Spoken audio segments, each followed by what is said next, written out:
for your divine guidance. We ask that we may be honest and truthful in our discussions and our deliberations, dear God. We pray for those who are on their way, haste their steps. And when we shall have left here today, may we say it was good to be here because we have spoken the truth and we have defended the rights of our citizens of this great country. These mercies we ask in Christ's name. Amen. Thank you. Members, let me start by saying that we have in our presence today so students from the Bustamante High School.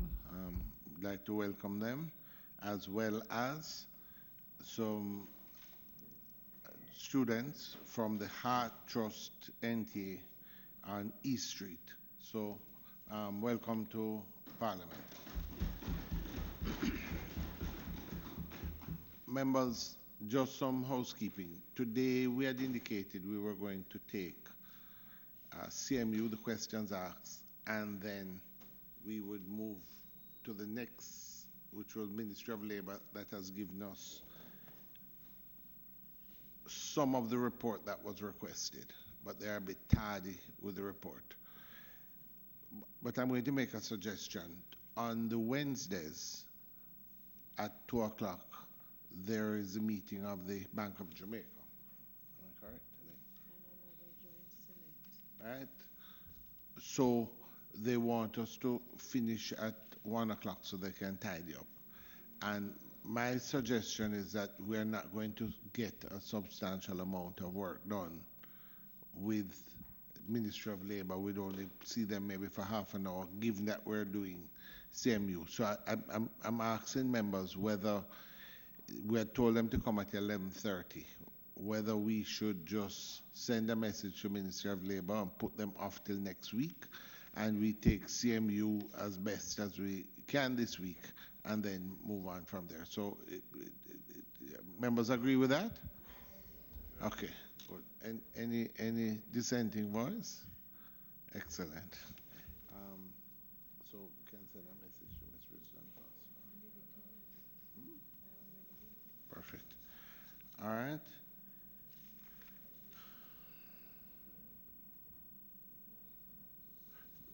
Members, we have the minutes of the meeting held on May 22nd. Can I have somebody move for the confirmation of the minutes?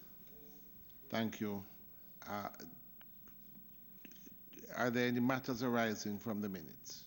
No? Then we'll move on. All right, members, I'm going to invite the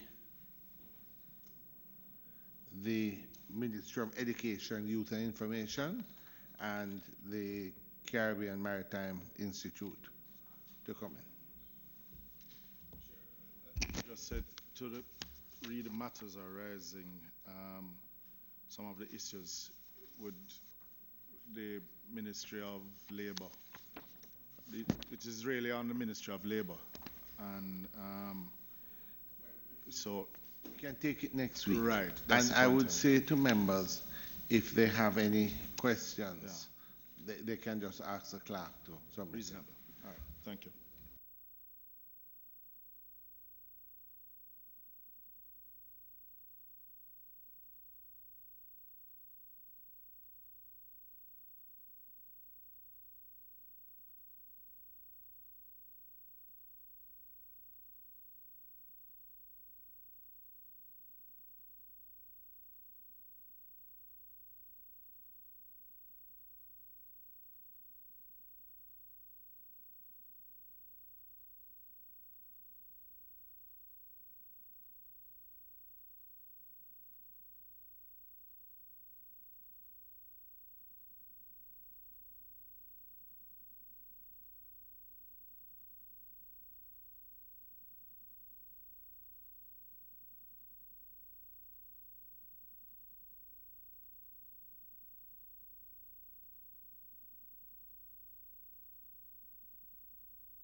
Okay. All right. Dr. Professor Pinnock, welcome to you and the team. PS, how are you? We're supposed to have a meeting still. I heard it was canceled from last week. Right? No, another issue. The other issue. Beautiful.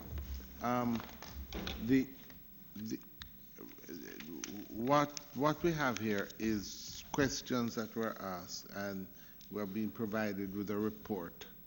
I'm going to allow, I don't know if PS would like to say a few words. I know Professor Pinnock would like to say a few words. I would allow both either to give and at the same time to introduce the team that is with us today. So Thank you turn very over much, to you, PS. Chairman. Good morning, Chairman and the members.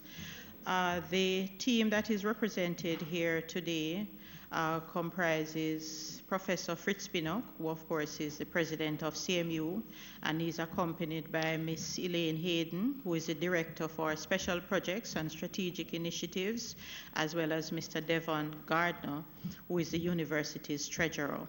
From the ministry, we have Ms. Barbara Allen, our chief technical director, Mrs. Winnie Berry, acting chief education officer, Mr. Kerry Brown, who is responsible for infrastructure and technical services in the ministry, and we also have Ms. Melanie Riney, who is the director of the Career Advancement Program.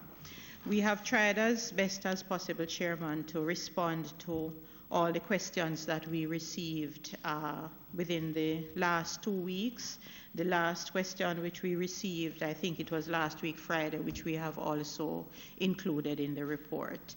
And so those are just my opening statements, and we could now move ahead in terms of the discussion and clarification that is required. Yes. Thank you, PS. Thank you, PS. Good morning, Chairman. Thank you very much. Good morning, distinguished members. Upon reflection, my last interaction, I believe that I may have stated, I owe a regret to this committee because my response may have suggested that I have trivialized, the whole matter about the naming of the center. And I really want to express my sincere apology and say it was no way intended for that. But maybe a little bit of nerves got the better of me, so I offer my apologies. Thank you very much. MP, good to see you. Okay, Prof. Yes, absolutely. All right, so members, what I intend to do is to take it. We have 7 questions, and what I'll do is ask members to stick to the questions one by one so that we're not dancing all over the floor. And I will take each question, allow the team to elaborate as they would like, and members can ask whatever questions they want on that issue, and then we'll proceed from there.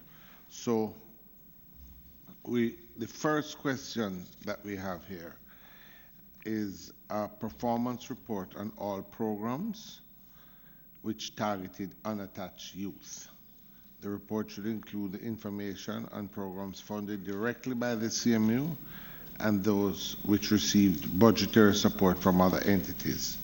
The report should cover the period 2016 to present, the number of persons who are enrolled for each academic year, and the number of cohorts that graduated advanced.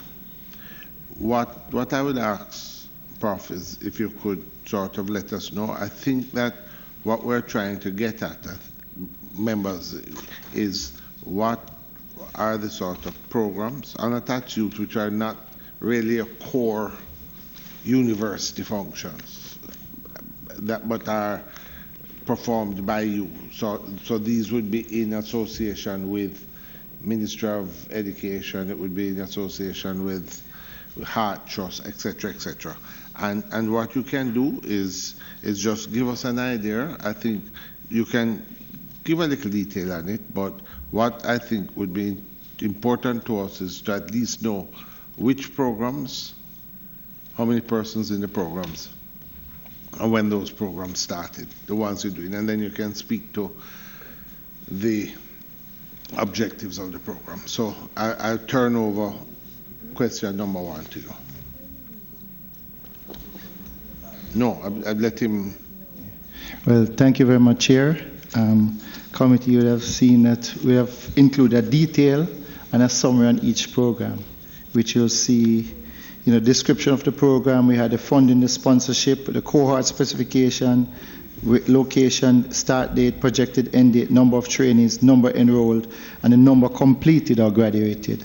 And so may I just make a general statement. When we started, because in fact, we see the youth at risk, and this is a mandate we got, from I think both administrations, that CMU should represent a new type of university. Because as I said before, the current pool of who goes to university drawn from about 25 to 30% of the population. So CMU is about access, because giving people a second opportunity to bridge to university. So we have created a faculty, which is called the Faculty of Advanced Skills and Professional Development, that caters to these youth at risk.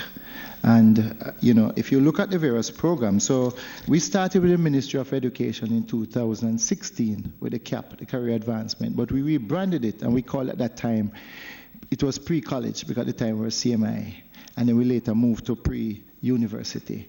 And that alone, just the nomenclature change, made so much a difference in the minds of the youngsters. And when you see them, it makes so much of a difference, because one recent program, sir, and I just hold up an exhibit here to show you, a young man who is at risk coming to school with his daughter each day, take his daughter to school. This is somebody who was incarcerated, have a record, and want to make a change in his life. And when they came in, the first thing they asked for, they want to be in the uniform because they want to be identified. That alone gives them hope. So we found that pull factor was important.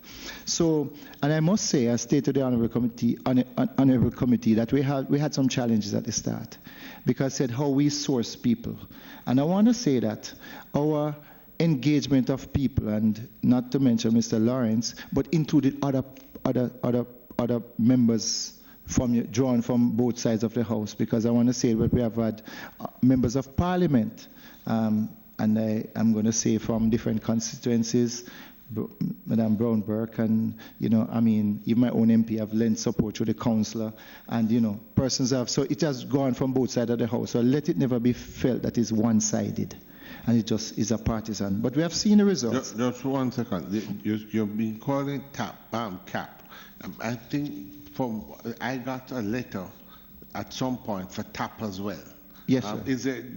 I'm just trying to figure out, just so that we can understand. What programs you have, all right, so that we can be clear in our minds. Thank you. Well, we have the CAP, the Career Advancement Program, right? That is with the Ministry of Education. So we have several programs with Heart Trust NTA. Then we had the Universal Service Fund that has sponsored the Fundamental Principles of ICT and Data Collection, which we call TAP. So that one in particular, we started with 950 students, and we had a 94% completion rate with that one, and I think that was really remarkable. So that cut across 14 parishes of Jamaica. So that was with the TAP. Then we have, of course, some CMU branded programs, which we usually start with tests with CMU, and then when you get the attraction of the ministry or Heart Trust, then they take it over. So we have what you call a Career Advancement Youth Employment Solution, and we had what you call a Learning Readiness Intervention. Because when people are really, really unattached, a lot of it has to do with the psychological part, have to do with how you make that reconnection. So we have some basic principles of ICT, remediation, literacy, and numeracy. And several of them we find are rushing this program because they feel they are connected to a university, as opposed to going to a sort of felt that they were going to a Jamal. And in fact, just like what is happening now, the rebranding of Heart, where Heart has now taken over the JFLL, Jamaica for Lifelong Learning, people are feeling more comfortable to go to try to learn. And this is what we're finding on the ground. So the 4 sources are CMU, the Ministry of Education, Youth and Information, Heart Trust, and of course the one-off Universal Service Fund, which was the TAP. So if you look, well, we have presented, I'm just reading from a summary now. So in total over the period 2016 to 2019, Chairman, we had a total of about 3,142 learners going through the program. And, and overall we had over 80% completion rate. But I must say the initial part wasn't as high because of the strategies that we were using, and we learn as we go along. Roughly how many persons do you have you had over, it's about 3 years? Yes, sir. 3,142. If you break it down per year? Per year, well, a part of this was 2018 when we had 1,000 for TAP. So we had an average, well, let me just say, in the current program now, we have, well, in the current cap, we have now, for the cap with the ministry, I've had 1,070 in total over the 737 in the first year and 233 in it currently. So it's really 2017, 20, and then 2018. So 2019, 18, yes, and sir. then 2018, 19. Right, sir. So it was a 2-year loop we had. All right. And in the first year, you had how many? Well, this is for the career advancement with the Ministry Yes. of Education. We had 737 in total in the first year. Right, sir. And then now, in the current one, we have 700 in the right, first. sir. And we have 233. In the second. Yes, sir. Okay. And for the CMU, the ones that we run, we had a total of 546 learners to date. But that was mainly in 2018, 2019 under the university where we created a faculty. Pardon? We had 546 learners in total. Yes, sir. So which program? These are for 4 programs. We had one you call multi-purpose rating, where we train them to, can go to sea, work on board a cargo ship or cruise ship. What's the name of the overall program? That is called multi-purpose rating. Okay. Right. But overall program, CMU, we run it under the Caribbean Maritime University, CAPES Learning Readiness Intervention. So we also have another program, Basic Principles of ICT, and we have remediation, literacy, and numeracy. Sorry. This 546 was for what period? This was for 2018, 2019. Chairman, just clarification. Morning again, Mr. Yes, Chairman. So this 3,142 students, that's the number of students who will be in your unattached program? For the 3-year period, yes, sir. Unattached. SMP. Would you be able to say how many staff members are associated with this program for the 3,142 students? Well, I need to check that to get back to you. But because Mr. Lawrence would be regarded as a staff member. He was you could call him he was employed as a project person. I want to say that he wasn't a full-time staff in terms of he wasn't employed to fill a position. It was part of the experiment we made in the transition from using the retired people and so on. So when we reach out to the multi-stakeholder group, including the wider members of the political arena, members of the, people from sports and from the different areas, that he was the one who One of the concerns is that some of the people who are actually staff members, yes, sir. The view is that, or the concern is that they who are full-time received X salary, yet they couldn't reconcile why so much more was paid to a person. Member Yes. Paul, please. Yes. I think I said at the beginning, Yes. if we can, All right, fair enough. because we will be dealing with Right. those things substantially. All right, so I want to get back to the universal service fund component of this. You mentioned it's 950 students. Did these students get a stipend or? Yes, sir, they got a stipend, but that stipend was paid by USF directly. All right, and the stipend was to enable what? The stipend was what we call the holding factor. That was to get them to the learning location, to pay the bus fare, and so on. Was there a practical aspect of the work that they were doing out in the field? Yes, sir. And could you explain what type of work they were doing out in the field? All right. It was a two-part project. We were engaged to treat with the learning aspect. So we were engaged for the first 4 months. So we took them into a school, into the environment where we had them on parade. We did all of this to the transformation, the mental transformation, and we attended to the learning. The USF, as part of the design, had to pay their stipend because these were really unattached people and they had to give them something to come. They need to pay bus fare. Several of them have their own expense, their family. So that holding factor, I think, was one of the factors that allowed to the 94% completion rate. But the second portion, as you refer to, MP, is the portion of the placement on job. That part was treated by the USF. But we have encountered several of them. At least I can tell you at least 100 of them kept writing and coming. And we have seen the transformation. They are working at schools, in libraries, government offices. We have employed, I think, 2 of them at the university. So we have seen that the transformation along the way. You mentioned government offices. Yes, were any of them assigned to members of parliament? I could not say, sir, because that portion was actually handled by the USF. But I know they were all over the island.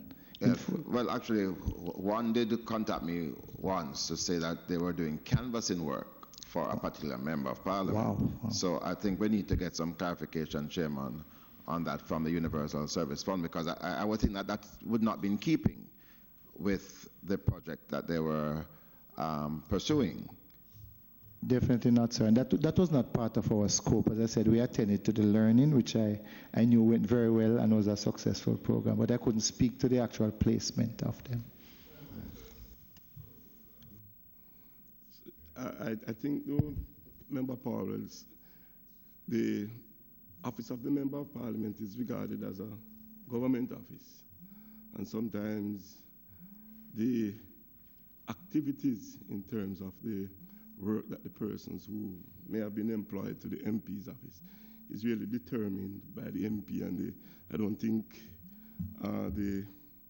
your office would be aware of that, because if for example, I was asked to accommodate one of these persons in my office, which is a government office, sometimes I determine what happens in terms of the scope of work that they do, and that, really. Yes, and I'm sure that is acceptable, but you would not put such a person out to do your political canvassing. No, I wouldn't do that. Sorry, to do your political canvassing. No, I wouldn't do that. But I'm just saying that they might not be in a position to answer, because it's really determined by the Member of Parliament, really. But and just to add, you mentioned in your presentation earlier that the top program is a one-off program. You mentioned something about one-off. I do hope it is not. I hope not. Yes, because the intention of it is good. Yes, I'm really looking forward to phase 2, because it was a good program. I've seen where it has helped members of my constituency very well, and I'm looking forward to see. Sir, I had a very emotional moment in one of them. I remember at the YWCA, I went to address about close to 400 that were in, because we would put them into groups. They were in tables of 10 and managed that way. The logistics of them was very precise. And in that group, I remember going up to speak, and a young lady came up crying. And she said, "Sir, can I hug you?" I said, "Certainly, come, my daughter." And I hugged her. And she took the mic and she said to them, "Today was meant to be my last day. But because of this program, I am alive." Thank you. Chair, go ahead. Yes. Chair, through you to Professor Pinnock. Could you say, Professor, what were the catchment areas from where these young people were from, and give us a breakdown of the gender? Okay. Yes, it was all 14 parishes. And all 14 parishes, and they were from various communities. But I can tell you the good part about it, when we started the program, many persons turn up, and they say they're not leaving. So we had to call the USF and said, listen, we have some people here who said that they're not leaving, and they needed to be attended to. And but the actual process of recruitment was actually handled by the USF. We did not do it. We had no part in that. We attended to the learning because they had to register through the USF before we get them. But our team had to report on a site on a day when 50 youngsters turn up and say they're here for the course and they're not leaving. We had a responsibility. We had to call them and say, please, I think you need to treat with these people. And they were quite responsive in terms of coming and signing them up. Because the program was intended for 1,000. But I think we achieved 950 that we started. But attrition would have taken care of 6%, so we had a 94% completion rate. Gender aspect, I think it sort of reflects the sort of school situation. But interestingly, we had more males, which was very good. And I was very pleased with that because, we had over 65% males. That was very good. And one of the good things was that many youngsters, one of the first things we had to attend to was their ID. Because there are many times where the police would actually take them to, because they would tell the police they're going to classes, but based on the communities that they were from, they did not believe them. So we had to get their IDs quickly. But the good thing about it was the male portion of it. And in fact, CMU is one of the exceptions with the high placement, the high enrollment of males, right?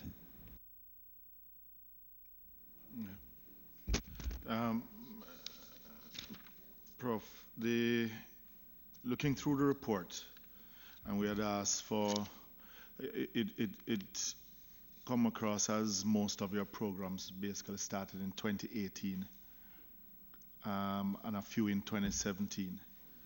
The retention, there seems to be a challenge in the retention of students in these programs. What are some of the challenges that you face? And secondly, with the ones that are sponsored by HEART, did HEART do the recruitment for those programs, or is it the university that had to do it? Very good. Thank you, sir. And you made a very good observation about the retention. I mentioned initially, because the university is a very young university. Remember, we got our charter on the 28th of September, 2017. So actually the activities of the university started in 2018 when we established a new faculty of advanced skills and professional development to treat with these youngsters. And you're right, because it was one of the learning that to take these youngsters into a program and you don't have a holding factor to give them a little stipend to get their way to school and to buy lunch, they're going to drop out. Because just like what happens, I think, happens at the primary school, because I'm on a school board in Trenchtown, and I know it's the same sort of thing. On a Fridays, you'll notice the youngsters are not at school because they have to go to the market, they have to go hustle. So if you don't have a holding factor, that will not take them there. So you're right. So, but remember, it was a 2-year cycle. So what started 2016 would have carried over. You would not have seen the results until 2018. But you're right. Sorry, the second question was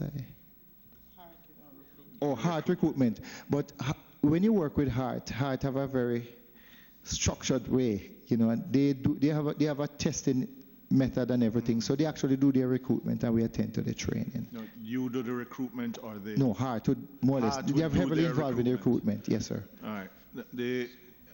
And the screening. So in these figures that you give, the cost per student, 88,500. That's for the CAP program.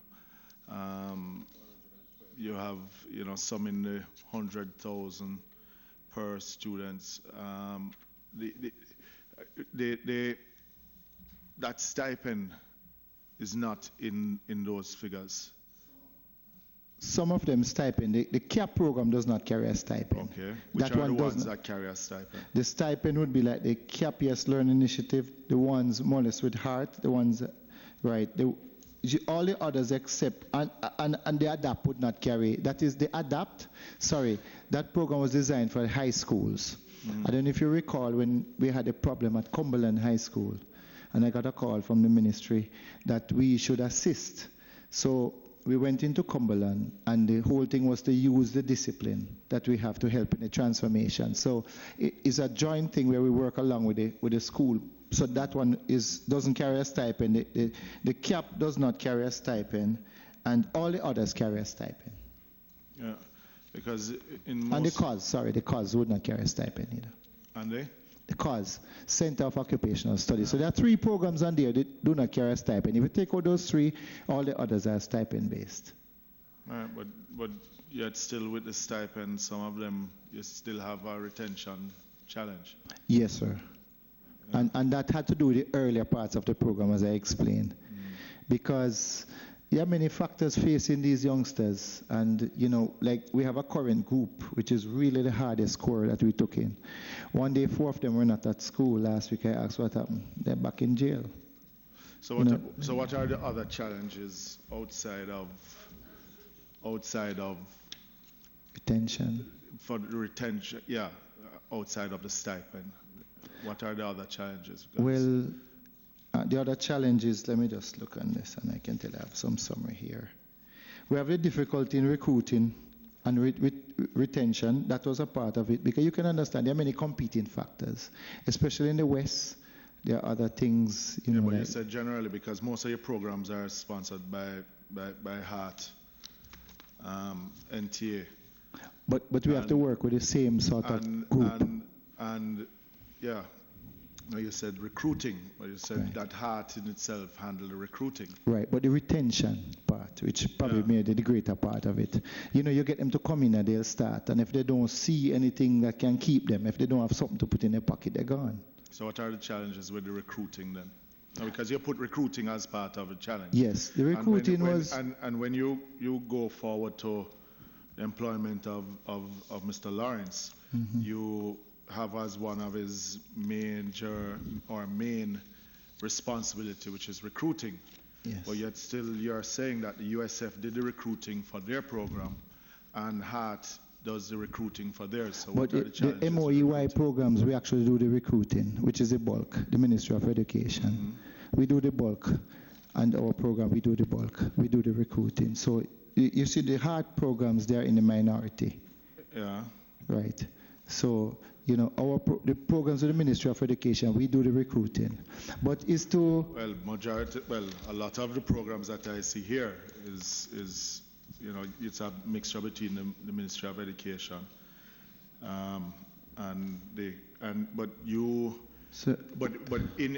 when I look at when you break it down by the programs here, right, and the number of cohort that you are looking for at that period of time, you're generally meeting your cohort because your cohorts are, in some instances are small, 40, and number of trainees enroll at the start of the reporting period 34. So that is not an issue of recruiting, but is more the retention. Yes, but because your target for the cohort is generally met. Yes, sir, and you raise a good observation. If I may just take you back to part of the report. It said the difficulty situating training within the confines of a community due to turf war. You have a street and people at the top of the street can go to the end of the street to go to the training. So a lot of times we have to move to an independent center and get people out to come. So that was one of the strategies that we have. In fact, in Montego Bay, because we have a program we have several programs at the Nakalva Polytechnic College, right? But we have people, we're limited with space just now. So we want to take some programs into Montego Bay, but we have to be going to different communities. And it's difficult to get some people from one community across to the other community. So we have to find, where possible, some mutual places. We have to work with churches wherever we can to get some mutual ground on which they can come, and which we want to do to have the interaction and to see them as fellow students. And this is part of what's going to break down the violence and so on. Let us use the COS, Occupational Associate Degree, yes, Cohort 1. And your number of trainees targeted for cohort, that is on page 4. Yes, sir. You have number of trainees targeted, cohort 25 for intermodal transport and 25 for logistics. Number of trainees enrolled, 26. And so this is consistent right through.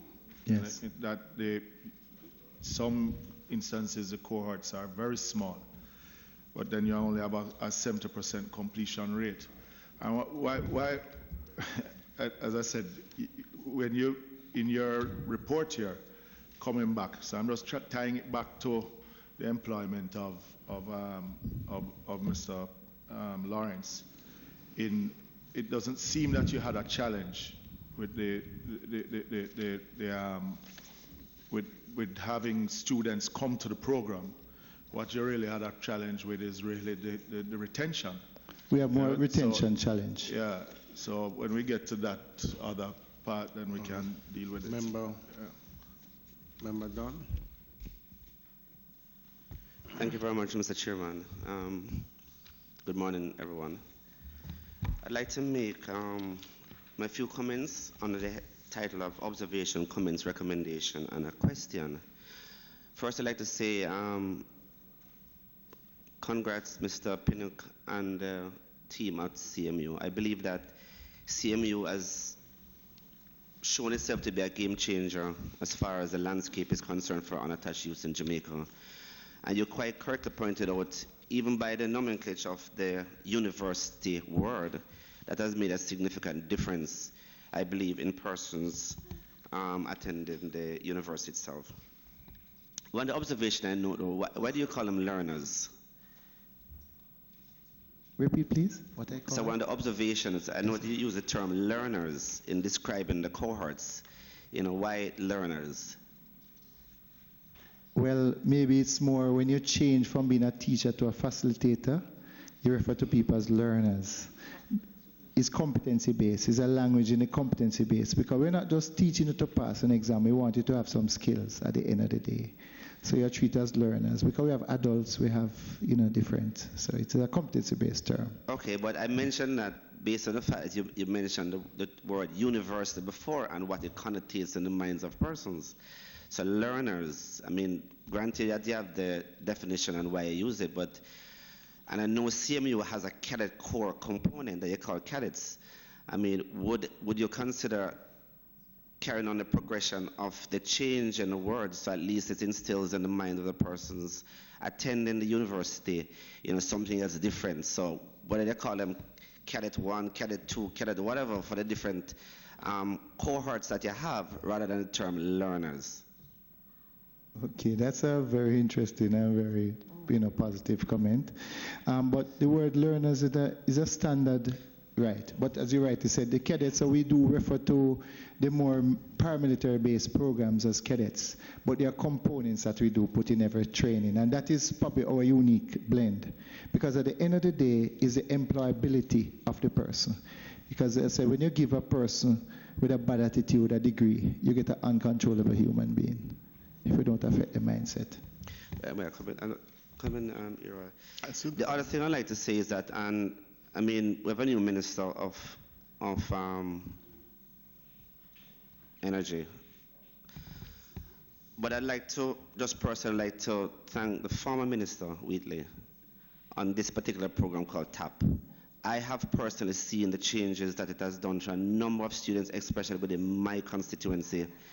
And let me tell you, I really wanted to see and wants to see this program continue. I was hoping that would have gone to a stage where we have 2,000, 3,000 students. Could I ask you just a question? How many students did you recommend for the program? I think it was either 10 or 15. We got 8. As I said, So I'm just saying to you, no, the way you're speaking of 1,000 students, I'm sitting back here and wondering how it is that if MPs are a critical part of it, and you're 10 and I'm 8. Well, I mean, so we're going to have to do a little more. The number is not discussion. the issue here, Chairman. What my comment is more on the effectiveness of the particular program and the life-changing skills and nature that these students that I know participated in that program. That is what my comment is about. And I believe that the continuation of the program, in whichever shape or form, but what it has done for those persons who participate in the program, that is my comment. The recommendation that I'd like to make, Mr. Pinnock, is that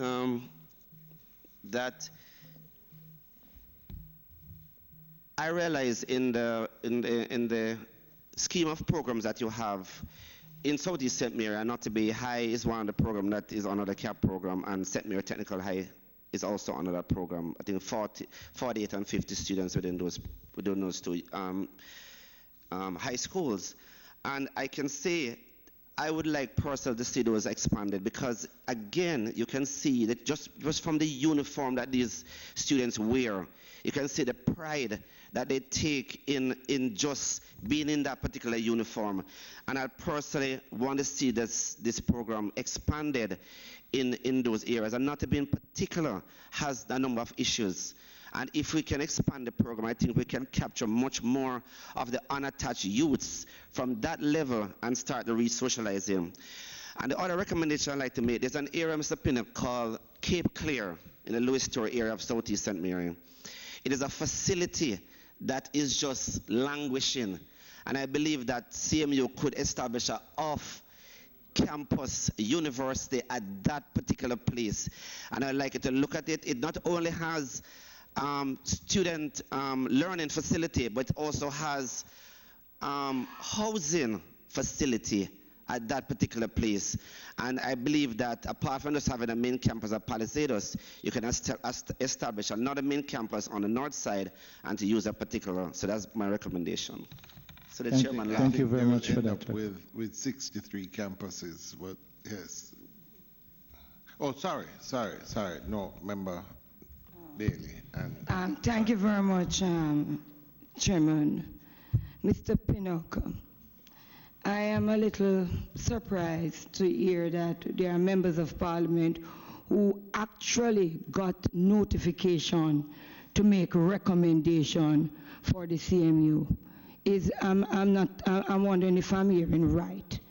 Because, if we're really zeroing on unattached youths, Spanish Town and its environ, I have a constituency that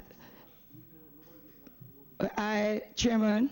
Hold on. Chairman. Members, could you hold it down, because I think the member has difficulty paying attention to both. Go ahead, member. I have a constituency that while the students might be academically inclined, but they have behavioral problems, and they are anxious to get into programs such as the CMU.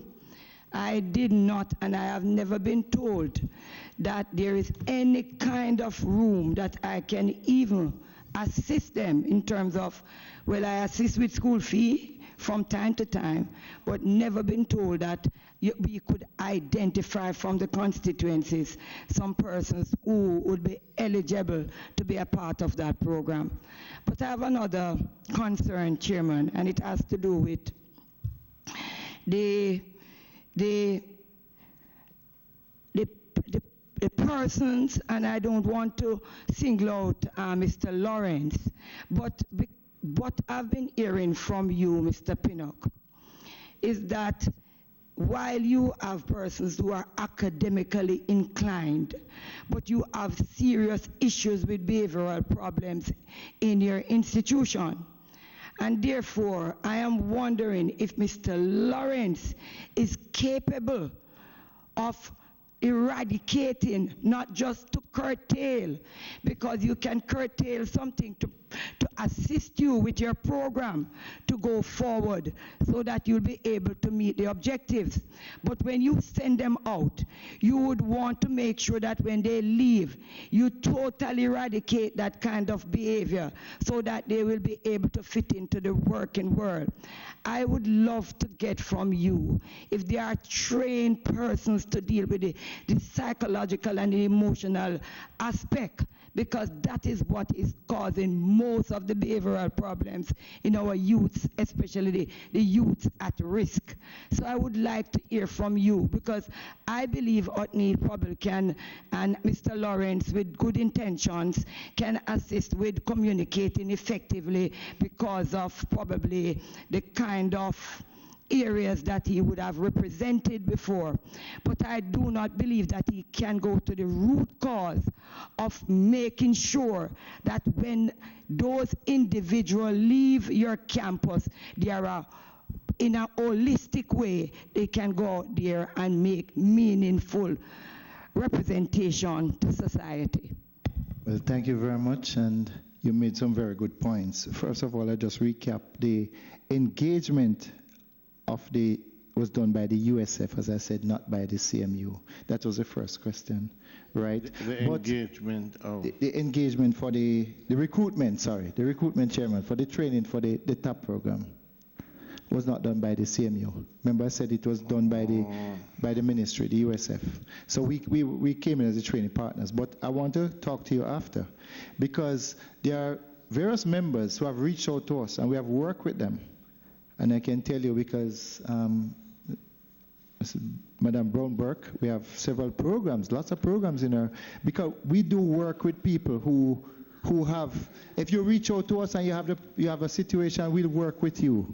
And we'll even go and help you to look funding, to help to support, because it's a passion of ours.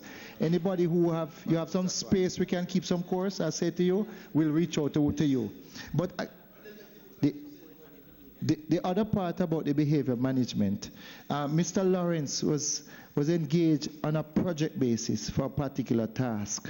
We do have a structured discipline environment within our university, all the programs. In fact, all the marine programs, 30% of your grades come from your discipline. And it has to do with your deportment. Because at Caribbean Maritime University, no males are allowed to wear any earrings in there. You have to have a waist. You better wear a belt. We inspect you from the gate. We have deans of discipline. This is the only university go to this extent, because this is the greatest demand coming from society.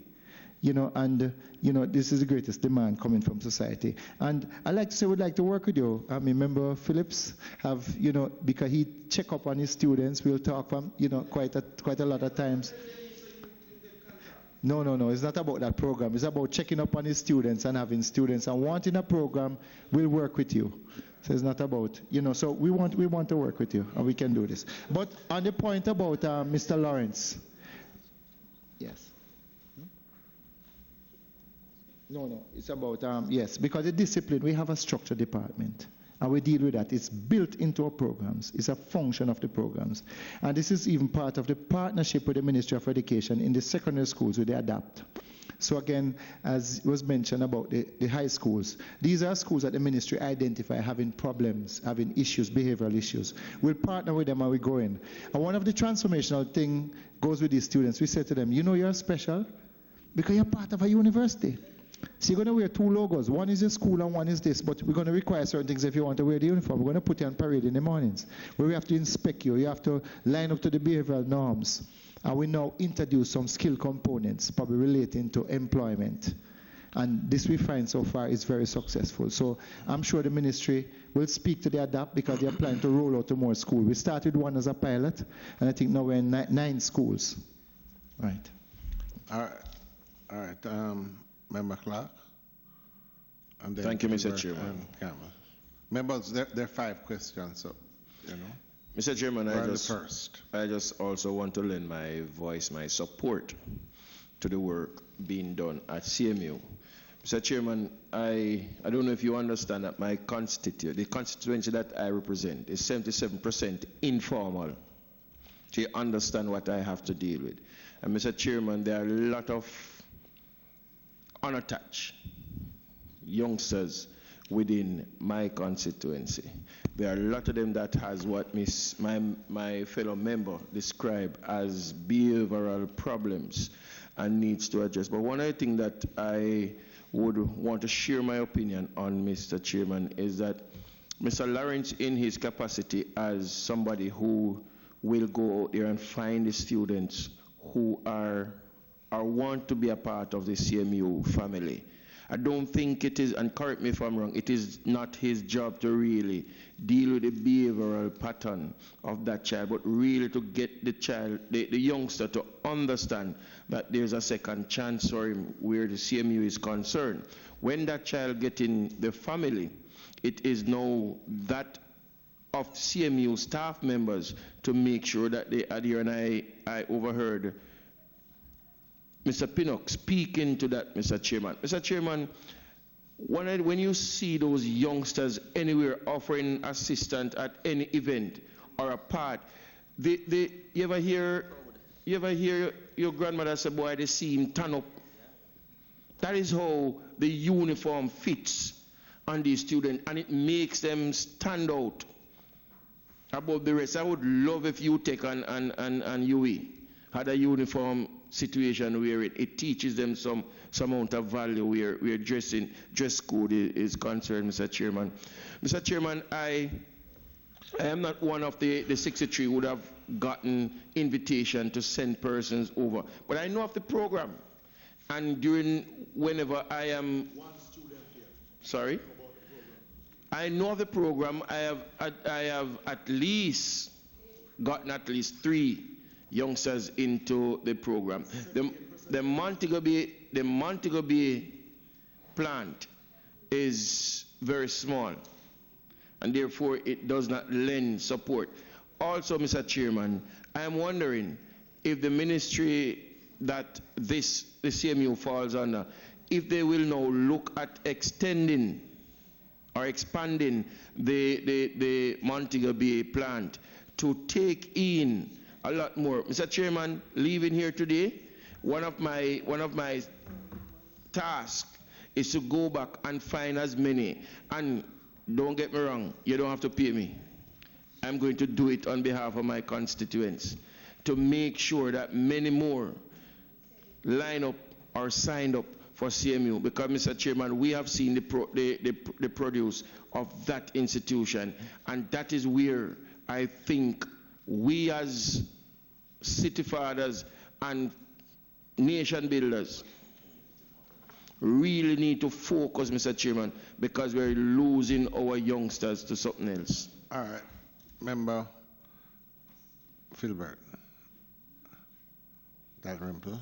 Chairman, I really don't want to waste time or to gild the lily, but I will say from where I sit that in my constituency, I have had persons who have benefited.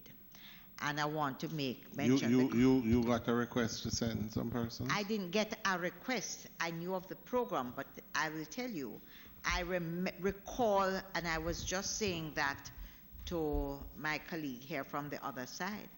I recall very clearly the past minister, Dr. Wheatley, complaining that some of our own people from this side was not taking up the offer, and that the offers were being taken up more from the people on the opposition side. So what happens, Chairman, and it happens probably on either side of the fence, we don't share information, because it is not true to say that this was directed only at the government side. And because there were people picking up the offers from the opposition side.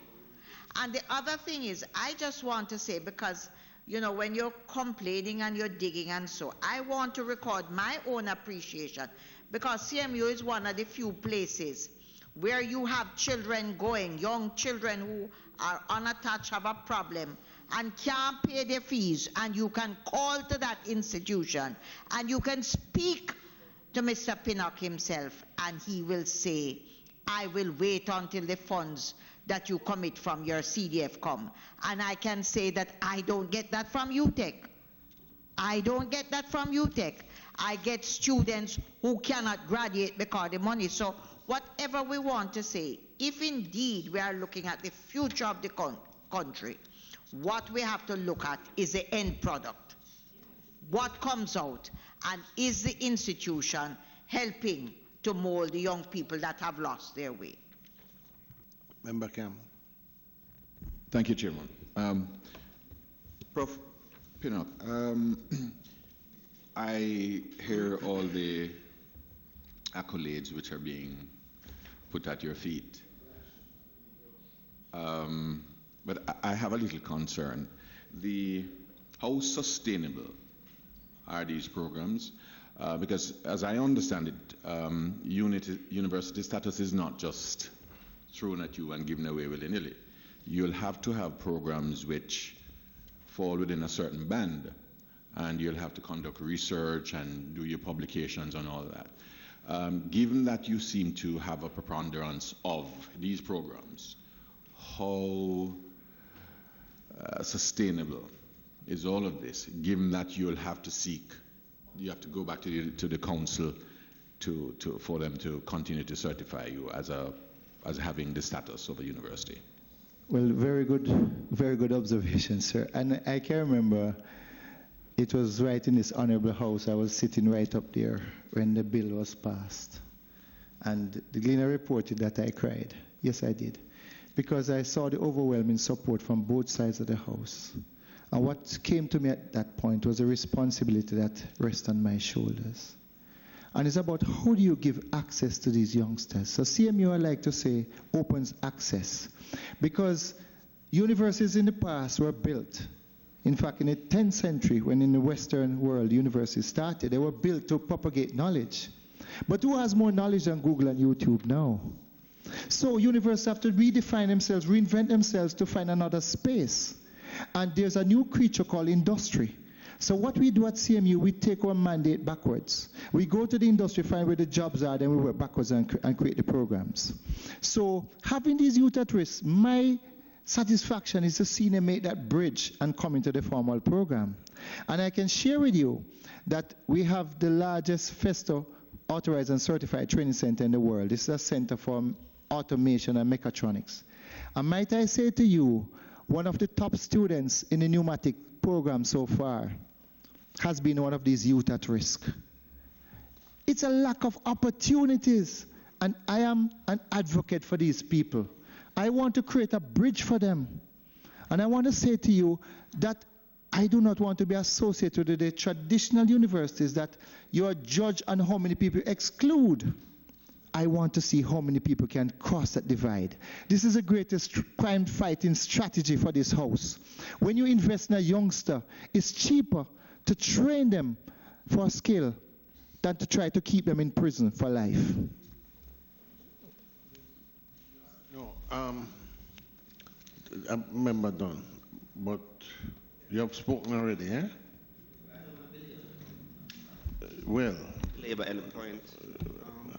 But personally, Mr. Pinnock, I would like to see this program and the CMU expanded exponentially. I think it's one of those rare opportunities that we have in Jamaica to fix Jamaica from that level.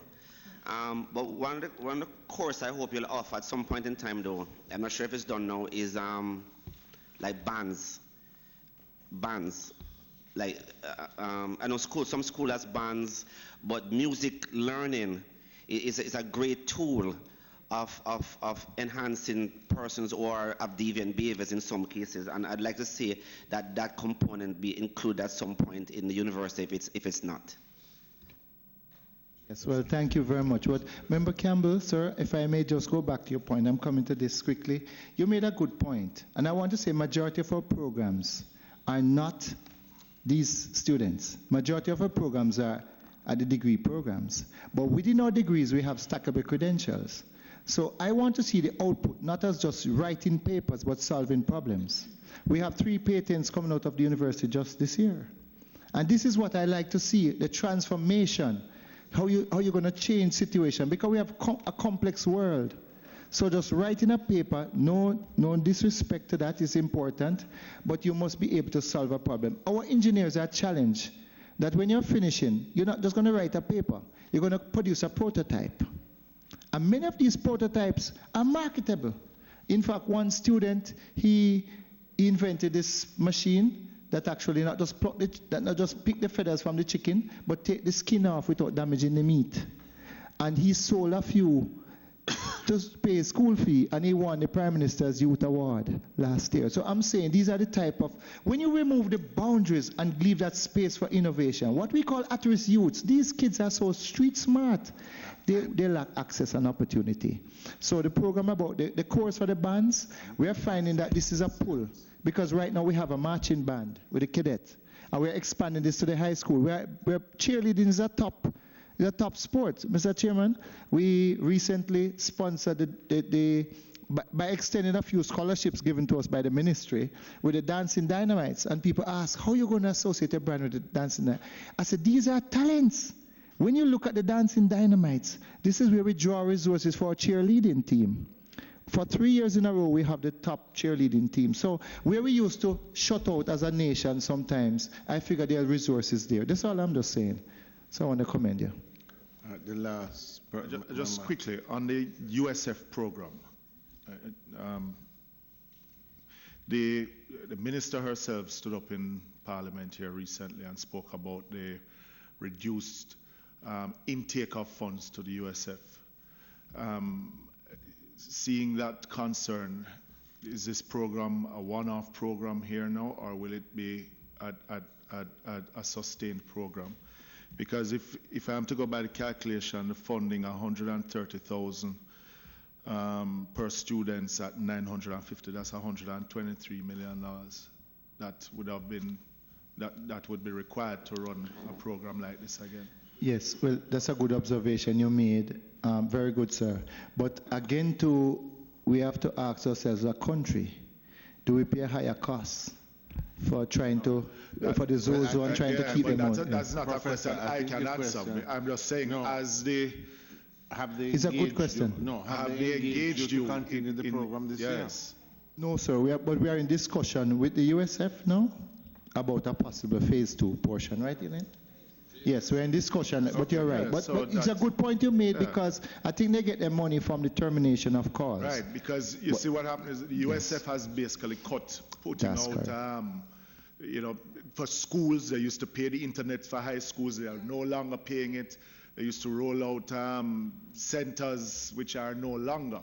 So if they have cut those major programs, and seeing that this is your cohort of 950, calculated is $123.5 million. It is something that you need to at least ascertain, because yes, it is a good program.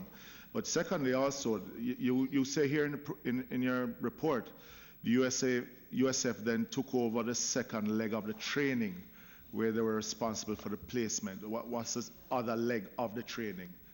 Thank you. It wasn't really training, it's the completion, because there's an apprenticeship program to it, portion. Okay, so where they place them into job. The job placements. Right. And again, one of the things that we did, as I spoke initially about access, we have a challenge on people accessing higher education. I use the word higher education to cover, because anything above post-secondary. Because people, you're going to ask for 5 CXC subjects. And as we said, only a small number. So what we do in this course that we have done, for the top program, having the experience, they graduate with a diploma for the year. That diploma would have taken them past the need for somebody to ask them for CXC. That could now matriculate them into universities or so on. So that was a bridge that we created, not just to give them a feel-good training, but a training that was transformational. And thank you, a very good observation. All right. Prof. and members, I have just some clarification that I'd like to get from you. But we do have the other questions to go through, although some of them we have made great inroads into. Prof, let me just say to you, I think we're all at one that we have problems, social problems in Jamaica, and it needs intervention, corrective intervention, and at the same time focusing on unattached youth. It's something that we are all in agreement with. So I think we can indicate that it's a program that we are all committed to and agree with. Secondly, the program itself and the focus largely on areas of discipline and sort of just, discipline and sort of character building, along with technical instruction, is good, and we have all spoken to it and we're with it. I think what we're trying to do is to get some clarification, certainly me, on how this program is being run and how we could probably make suggestions for it to be better run. So the first question, and I'm a little bit loose on it, 2018, how many students did you have in all under training? You had made the point that you had 3,142 over the 2 years, but how many, when you do tap, cap, all sorts of things, how many new students went into the program in 2018 in total? Yes, sir. In 2018, that's when we had the 950. So for TAP, that was a big year. So we had 950. Is that TAP? TAP, that's a USF program. Then we had 546 from CMU. Right, 546 from CMU. Sorry, I'm trying to do my math. You lost me now. When you say 546 from CMU? That was for our programs within CMU. I'm just CMU finance program, yes, sir. And now the heart. Sorry, they're doing the math for me here. How many? 550? 546 and 111 for cause was 111. That's the Center for Occupational Studies. 110. And that's the ones in schools. And yes, sir. So cause is an associate degree, occupational degree. Yes, sir. All right. This CMU program. Yes, sir. This program is designed by you, and it is where is this program administered? Well, across different locations. Let me just show you if you quickly look on the sheet. Right. So we had 46 of them in what we call this is the CMU, CAP, not yes. the cause. Yes, sir. The Youth Employment Solution. These programs are designed specifically to take at-risk youths directly into a job. So we had one called multipurpose rating, where we had 46 of them. So we were training these people to go on board ships. So I'm just saying, though, of the 546, where is it? This is a national program? Yes, sir. I'll tell you where they were run. Yes, we had. Yes, sir. It's national program. National program. And the training was where? Mostly, like a list of places, 10 locations, 20, or 2 or 3. We had programs in Kingston, Spanish Town, Clarendon, and in the West. That's the one that was done in the schools. No, sir. This is the CMU CAP, yes, the Youth Employment Solution. I got you. Yes, sir. And the recruitment for this was done by what? By CMU. How? Well, again, we work with communities, different, and the design of programs. So we would work with communities. Did you specifically, CMU, work with members of parliament, councillors, different persons? Was there a formal request, as we do get from all other institutions with these unattached programs? Was there a request through the Ministry of Education to any of them? What we'll do, for example, if we have, for example, the MPR, depends on where we're going to run the program, we'll do, location advertising in the area. And, people will come, and as we go along, different people come to join the program. So you're saying you didn't really have a problem getting persons for this program? No. CMU? No, all right. We have various programs, and we have different recruitment strategies, right? So we'd have a recruitment team that would work with the different communities, and this was where part of... A recruitment team drawn from...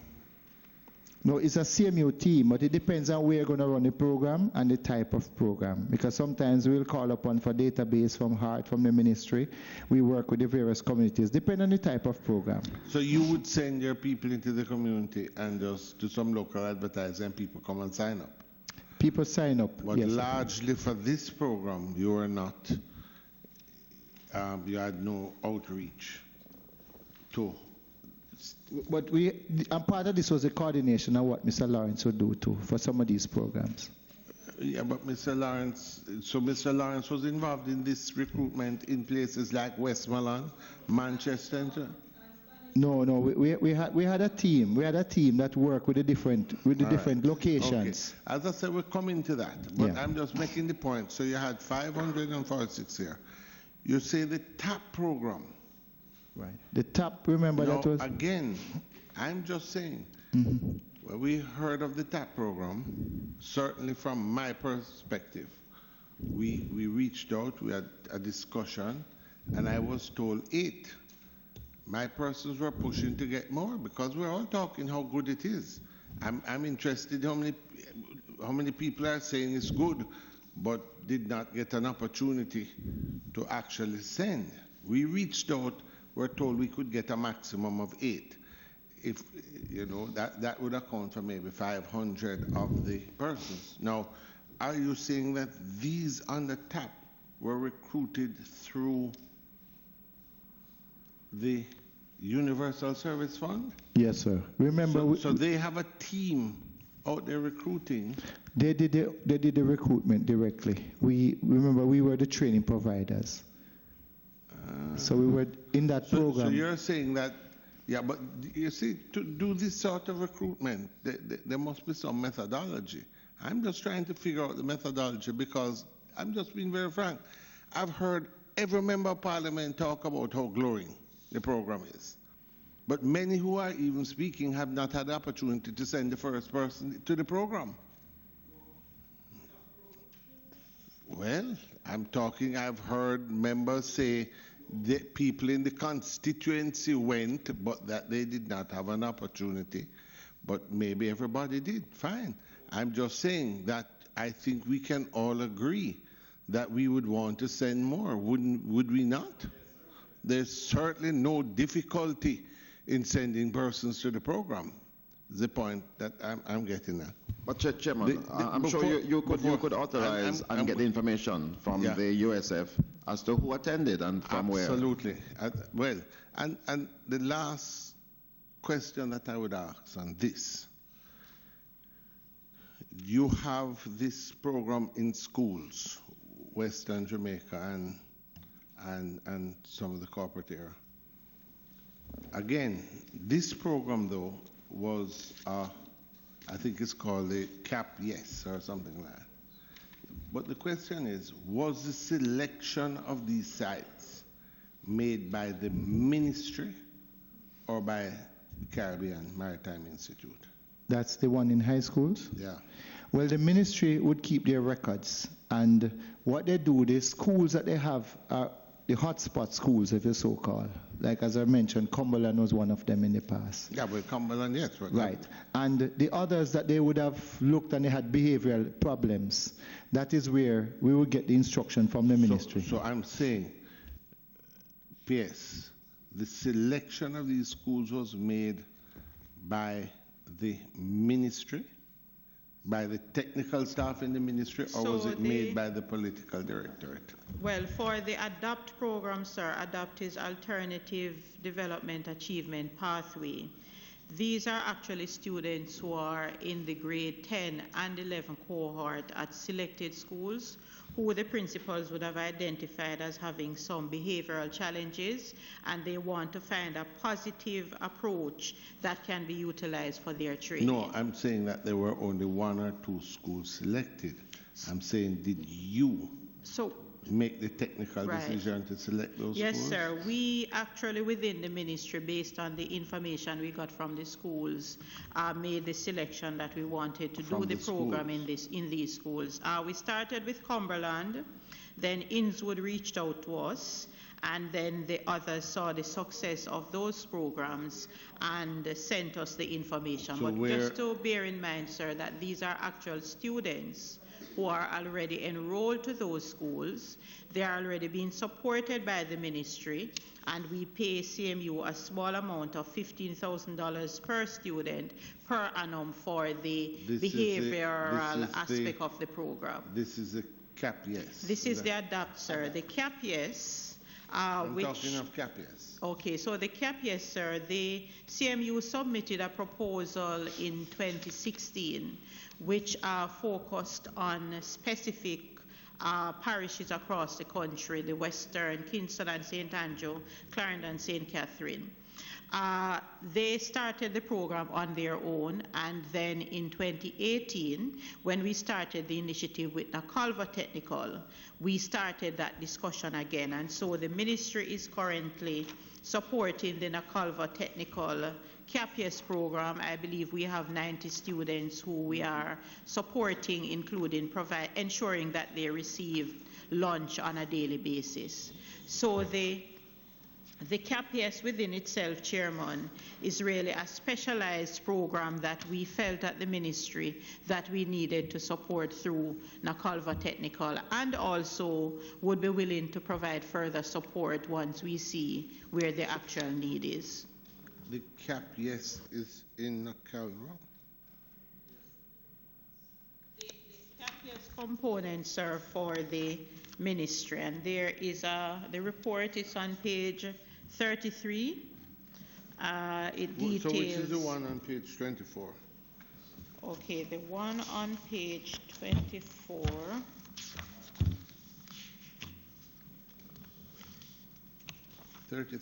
Is the information on page 23 is actually detailing the program approach and objectives, as well as so go back to 23 right. Is the CAPS program. Right, yes, sir. But in terms of the ministry's involvement in the program, that is on page 33, where it actually details our involvement to date as it relates to that component of the program at Nakalva. Okay, all right, members. The question number 2 is. I'm sorry, Chairman, to do this to you, but just half a minute. And again, I think it's a matter that arises. We do need to ask the question of Universal Service Fund. As you know, I was very much a part of that body, and there's a clear mandate as to what USF can or cannot do.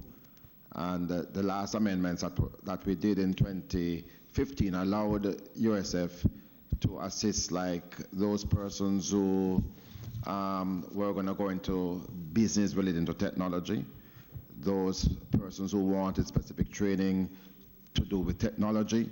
So all of these new things that I'm gathering, and it's not CMU's fault, they go to wherever, but we run the risk of violating the rules governing the establishment of the Universal Service Fund. And as you heard yesterday, those funds are being depleted, and there is no sustainability for the future. But the more important issue is that the USF was established to enable the proliferation of technology, broadband in particular.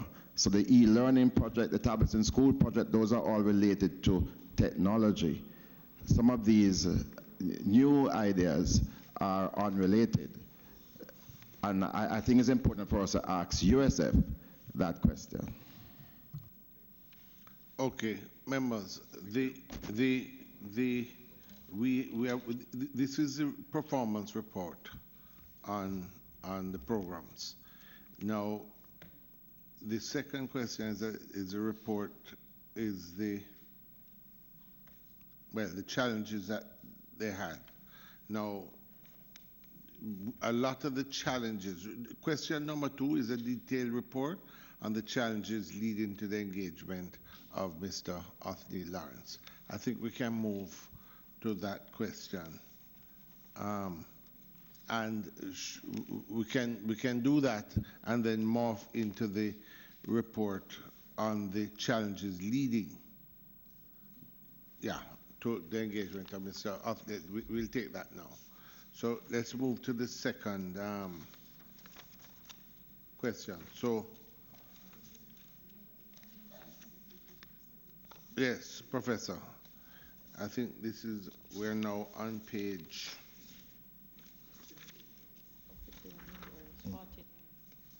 49. Page 49. Yes, sir.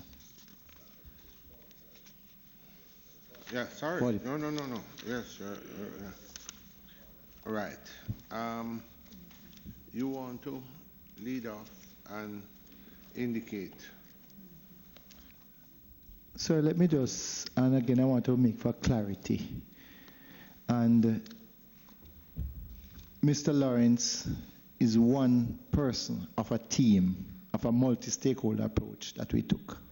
And as I said before, it included people from different walks of life and other members of parliament. I want to make that very clear, as I said. So I don't want the program to see that Mr. Lawrence was the sort of person alone who. So just to say quickly that we had some problems because I said the way we were recruiting and running the programs before, we had retired people who could not connect. So when we got a new associate vice president of the faculty. Retired people in what capacity? No, we were using retired teachers and so on who could not connect with the at-risk youth. But they were hired as what? No, they were hired as trainers. Mr. Lawrence was not hired as No, a sir. trainer. He was hired as part of the transformation and team that we wanted. We wanted a team of persons with the expertise that did not lie within the traditional academia. We wanted people with that sort of background and thinking. So as I said, we reach out to musicians, we reach out to politicians, ex-politicians included. So how many did you hire? No, we had we had Mr. Lawrence as part of the team, but we engaged many others. Yeah, but the rest of the team were trainers. Trainers, and we had people coming in to speak to them and so on. So he was part of the team to help Dr. Brown in doing the transformation. So it was an advisor. I want to put that clearly. And it is a project basis. It's a project, it was not... How many trainers do you have in that program? Well, we take on trainers depend on at any one time we may have 40 or 50 trainers or so on. 40 or 50 trainers? Right, depends. What's because the average salary of your trainers? I couldn't answer that. I'd have to probably get reference. The average trainer employed. Well, the trainers we pay per hour from about 1,700 up to probably 3,000 per hour, right? So trainers you engage on a variable cost basis. Okay, right, sir? for this program? Yes, sir. Okay, but the only person that you have engaged as a consultant in any capacity is... He was the only advisor, yes, sir. Okay. The only advisor. All right. Right. Paid advisor. Go ahead. Are you looking for a job? Go ahead, Professor Peter. Yes, all right. Sir, so that was part of the problem that we're facing. And he came on, but we realized he alone could not do it. We reached out to a multi-stakeholder because what we find within the university, we could not solve these big societal problems. So we had people from the police, we had people from, counselors. We work with all the different communities. People would tell us how it is done. And this is what we found. We're putting together a new formula, which we find that is working. But these were not paid people, though. The others? Yeah. Well, the others we'd engage, we'll pay them on the same adjunct basis.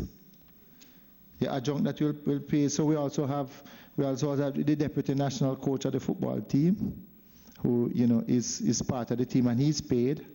So we have different persons. We have referees, people who have that skill set, who have worked with people in the communities, and would help to inform us. And then we are developing training for the trainers as we go along. So this was the rationale. Yes, sir. The rationale.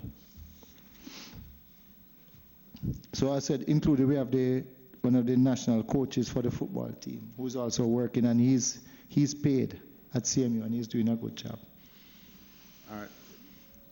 Members, just to add to the question number 2, and we're going to have some more interventions, but there is an indication of whether the university's council was involved in the employment of Mr. Lawrence, and the relevant section of minutes of the meeting at which that decision was taken. That's question number 4. So we could just add that to 2 and have that discussion.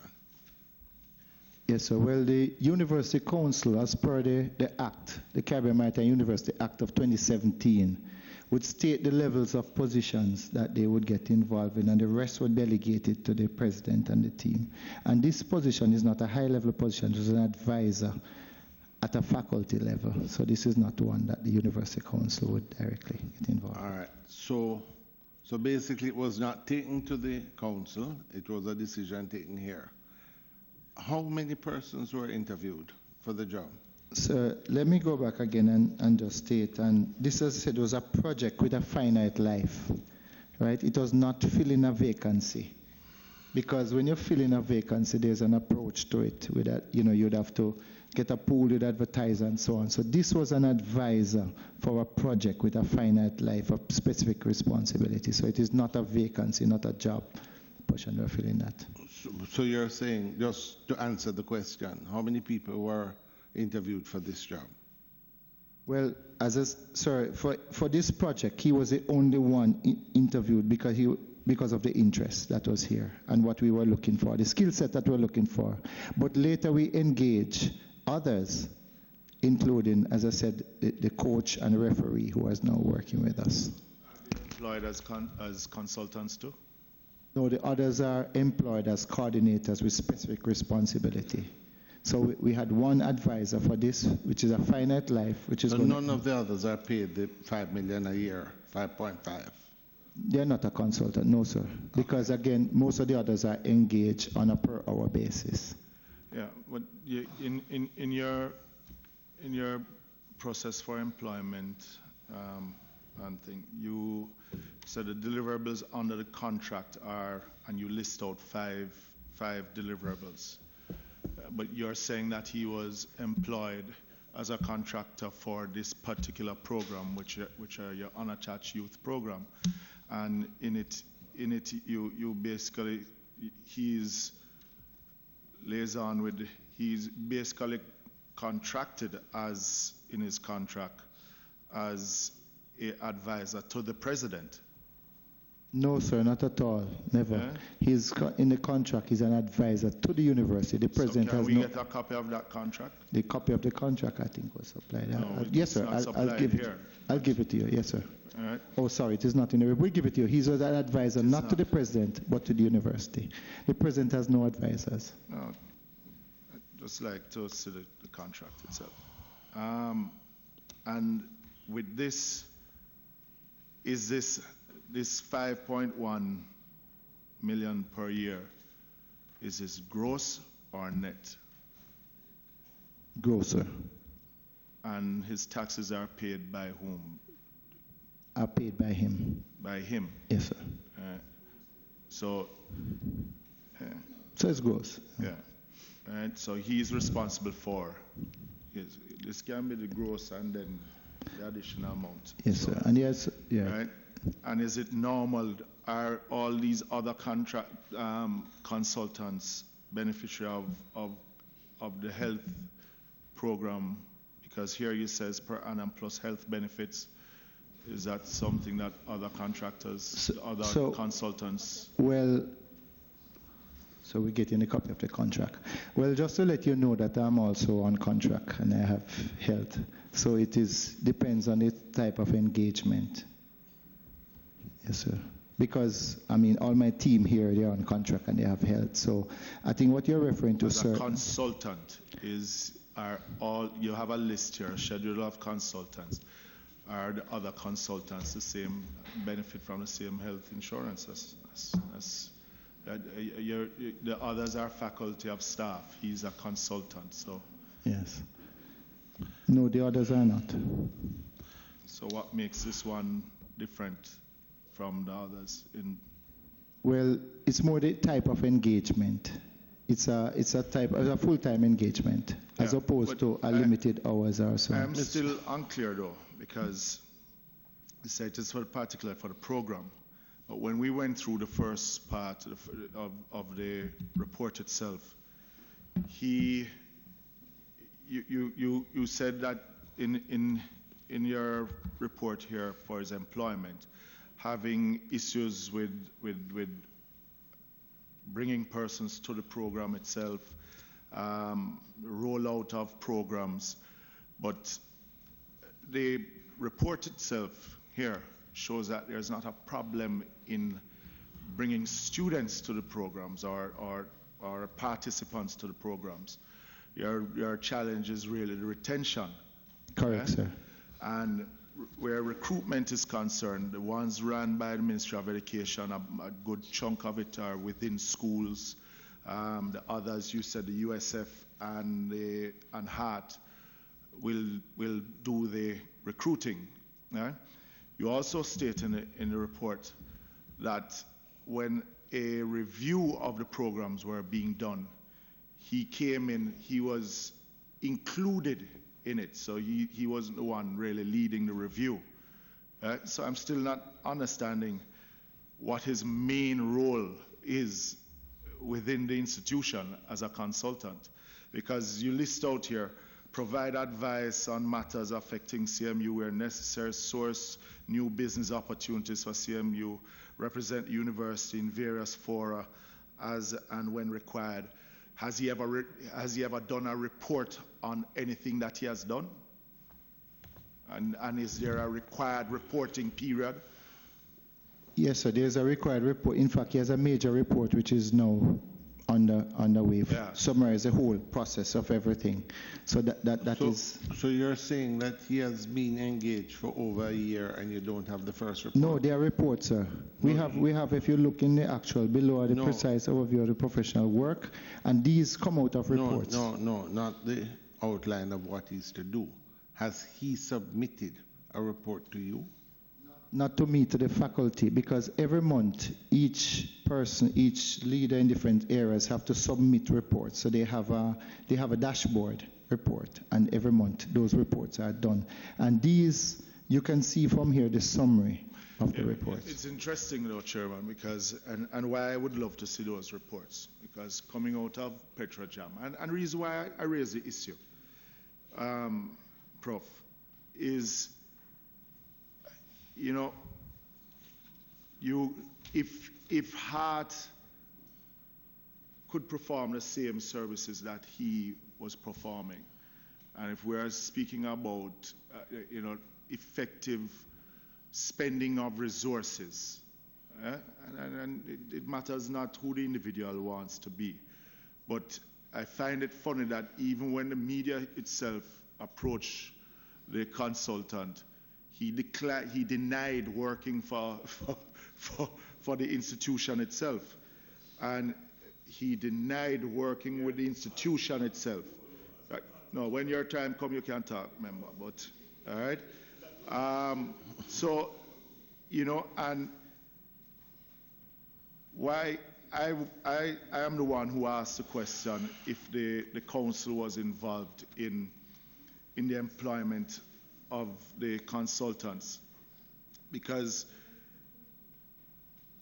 to be paid, and it's more than we get paid as members of parliament, with an unattached youth program, which you and members on this side speak glowingly about.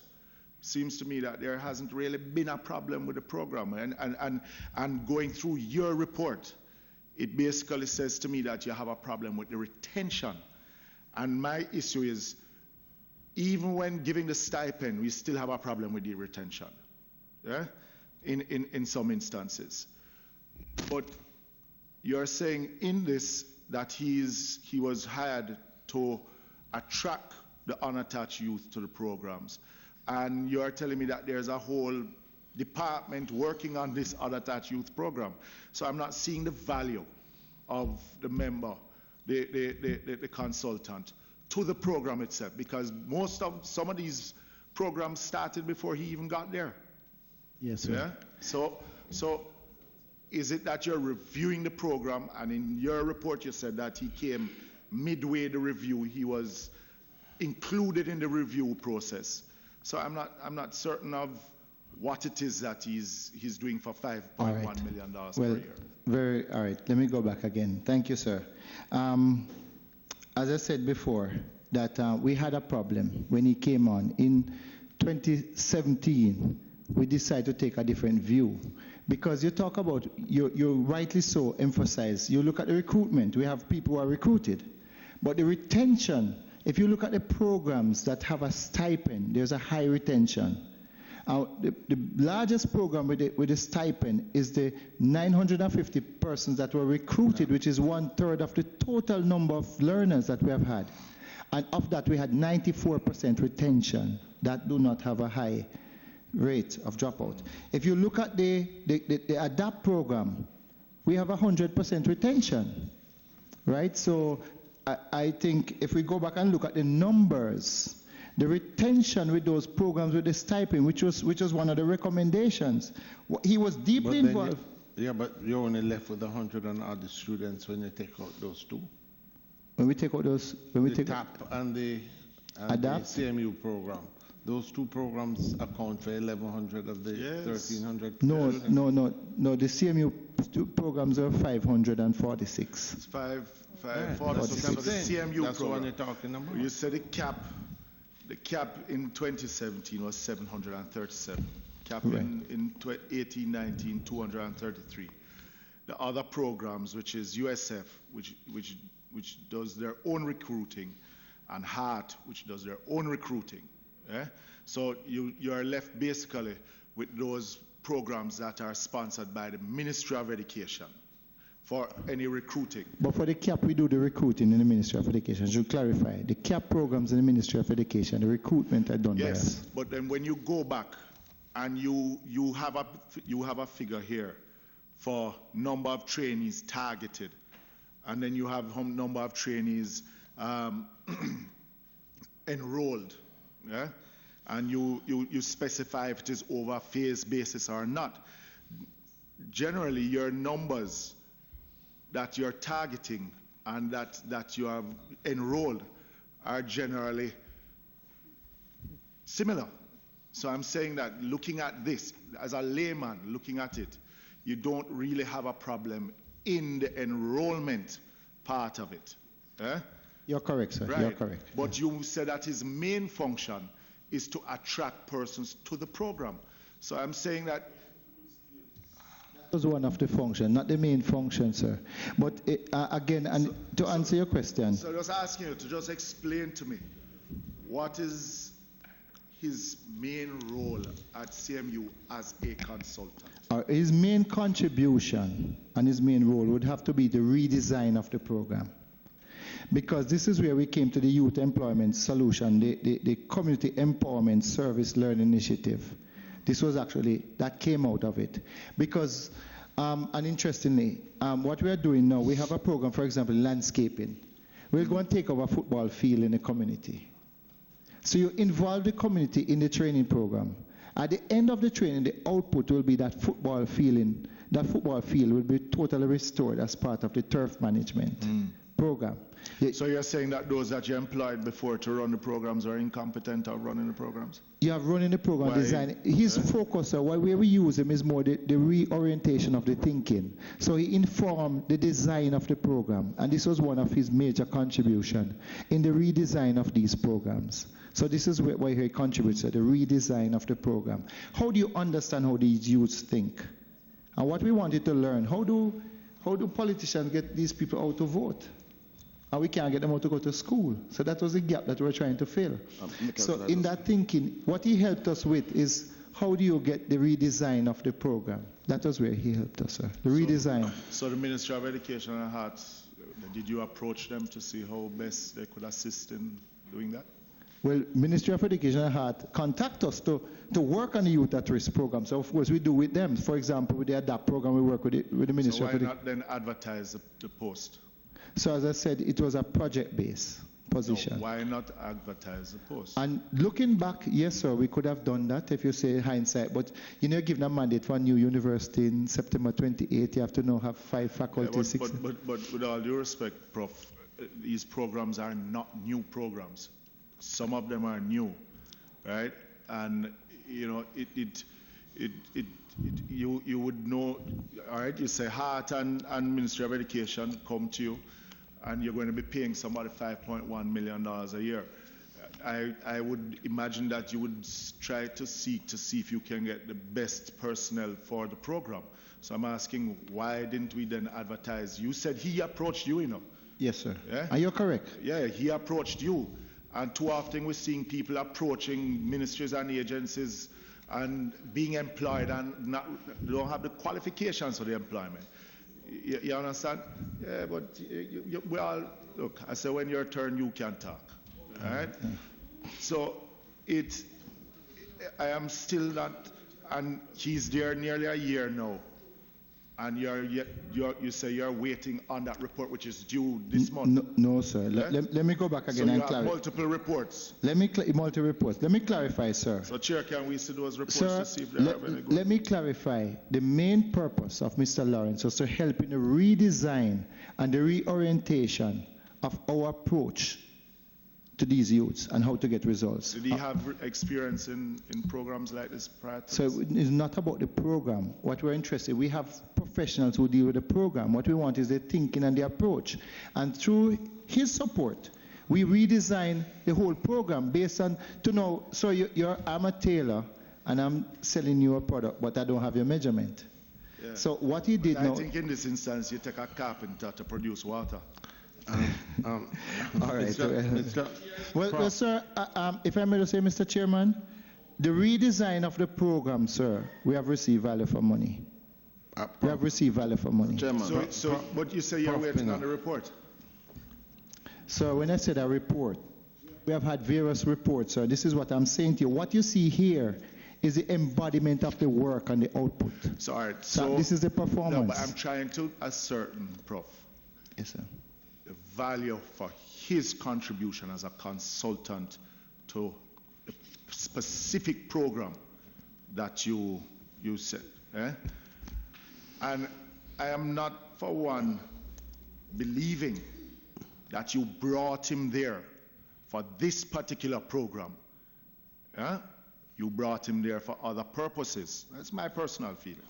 Looking at the deliverables that you have here, there's nothing in the deliverables that speaks about the unattached youth program that you are bringing him for. Nothing in the deliverables that in his contract, that speaks to that program.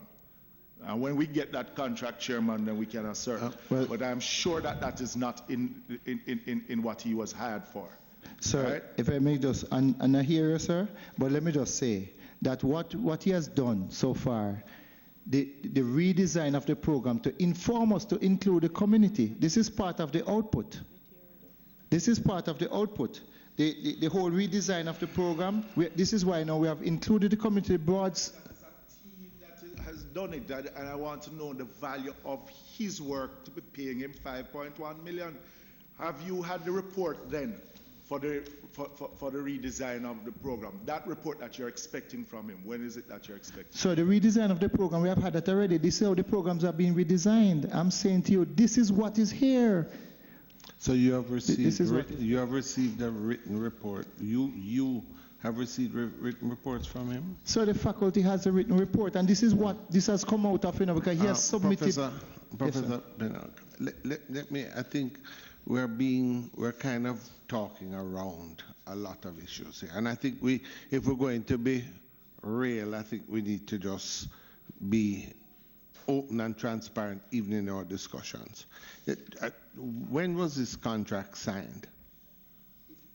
The contract, he was interviewed in January. The contract was signed, I think, in April. The 1st of April? Yes, the contract is here.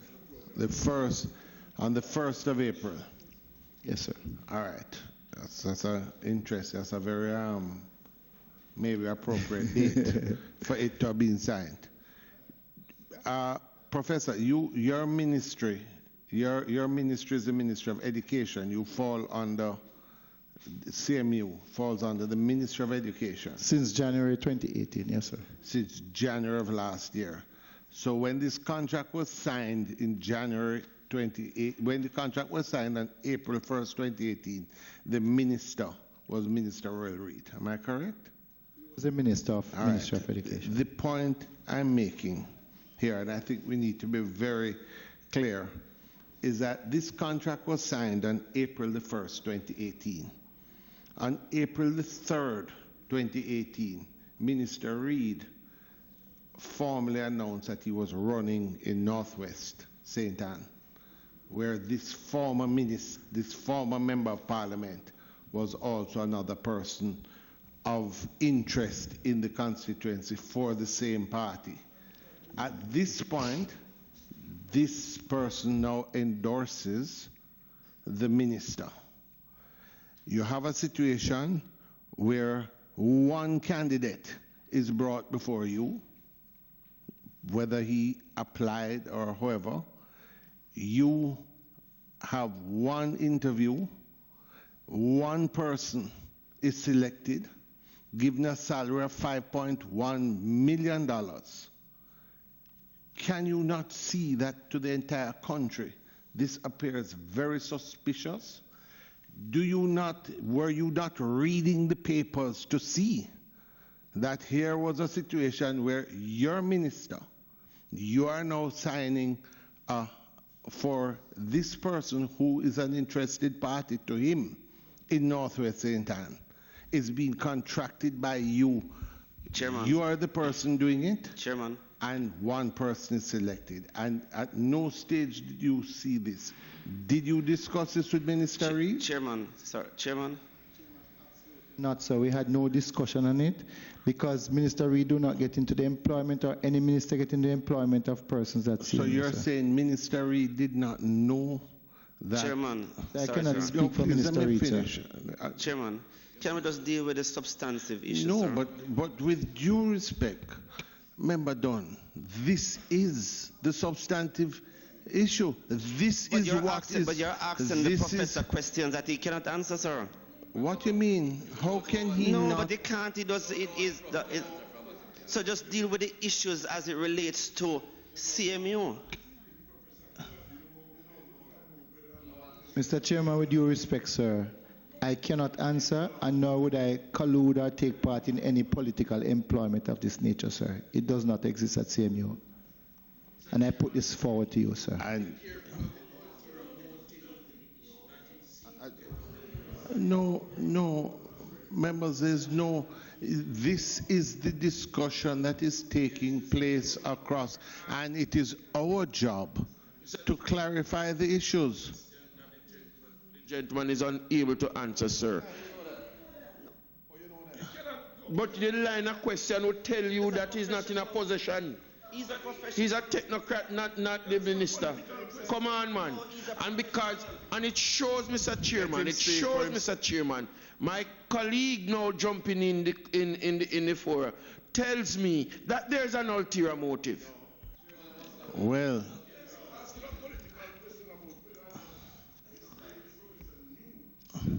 Chairman, I'll state again, sir, with due respect.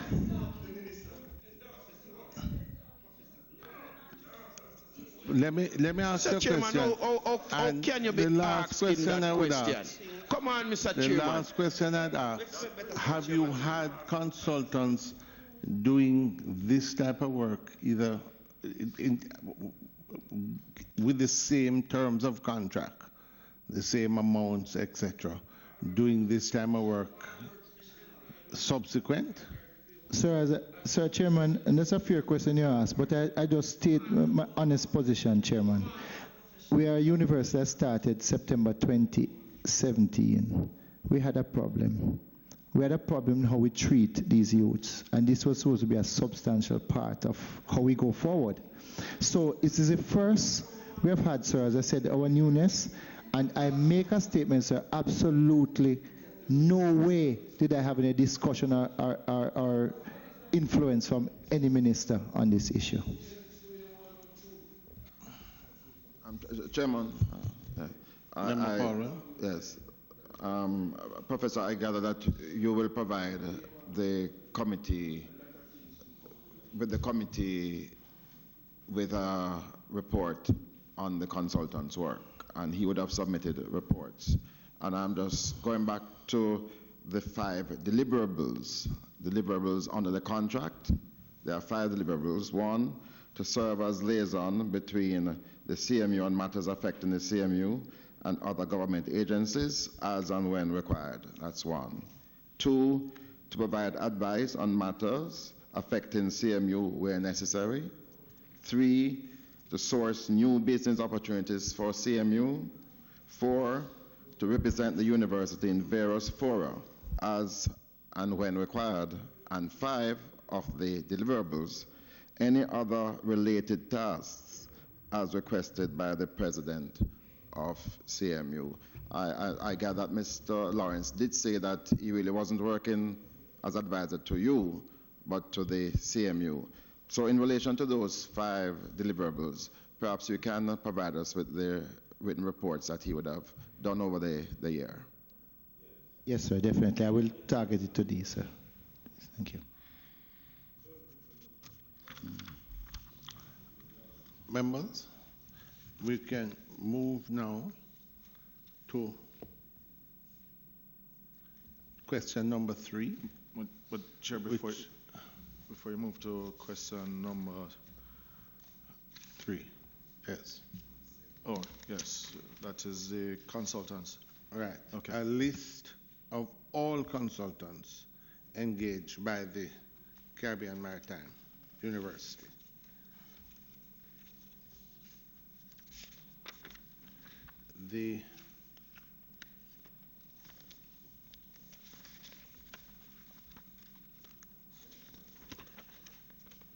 All right, members, the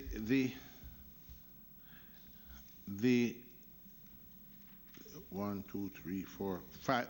You have here listed 5 consultants. One consultant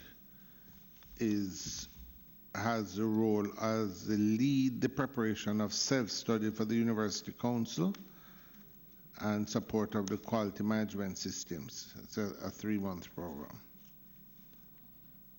And this person gets $213,000 a month, the first consultant. The second consultant, by the way, what is without calling a name, but this person, what is the qualifications of this person are what? It would be what sort of consultant? A master's degree, like with tremendous years of experience in this sort of field, working at another university. Right, and this person gets $212,000 a month. Yes, sir. All right. The second one is an architect, which is to do professional services related to the redesign, development of drawings, attainment of relevant approvals and supervision for construction and other internal, external projects. So this would be an architect. Yes, sir. This person gets $400,000 a month. Yes, sir. All right. Then you have Mr. Lawrence, who is here as an advisor. Mr. Lawrence has an associate degree, right? Just correct, for sir, my clarity, because I'm not certain, the bachelor's is a 4-year program and the associate's is 2 years. Is that correct? Yes. Correct, sir. Yeah. All right.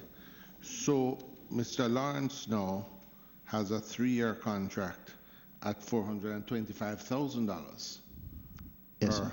month.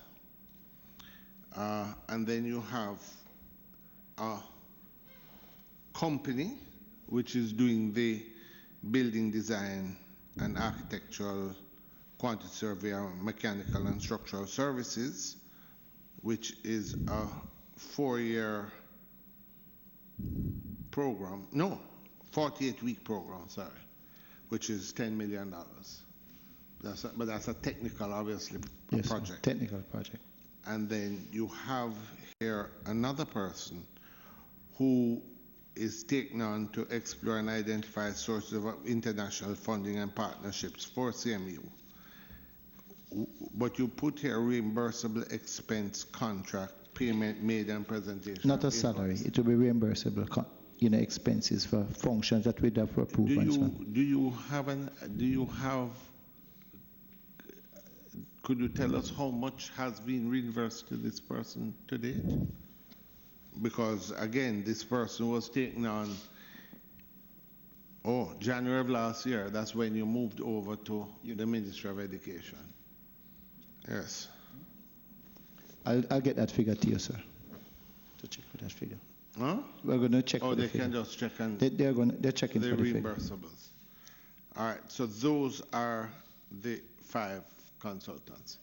Thank you, Chairman. Through to you, to Professor Pinnock. Professor Pinnock, how do you rationalize a consultant with a master's degree getting $212,000 plus, as compared with another advisor with an associate degree getting 425,000. And an architect Just a getting moment. 400,000. Well, and if you look at things in a table, you can specify that way. But each area, you have to look at the skill set and what you're looking for, the experience, the expertise, and that will inform you. So it's, if you were to take a listing of all the salaries and put them together and say this one gets more than this, you look at the output, you look at the what you're attracting, and everything come back to a point of negotiation. And I would say that Mr. Lawrence, as an advisor, this was what we had negotiated. And it is, if you look at it from the table, of course, it may send the signal that this is high. But in terms of the value of what we are getting, so I would say otherwise. But if you look at it from the table like this, and you look at it from just a degree, but your experience goes a far way. And I'm just retrieving the CV. I think the CV would actually be in the, let me just find the CV. Is there?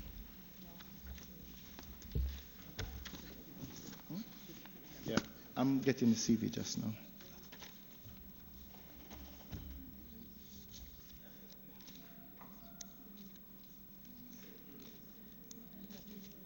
Nothing there. Yeah, she has a copy of the CV.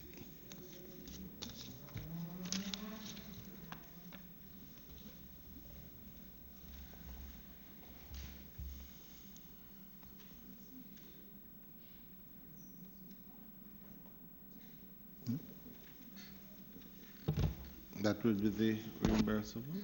Yes, sir, the CV. So,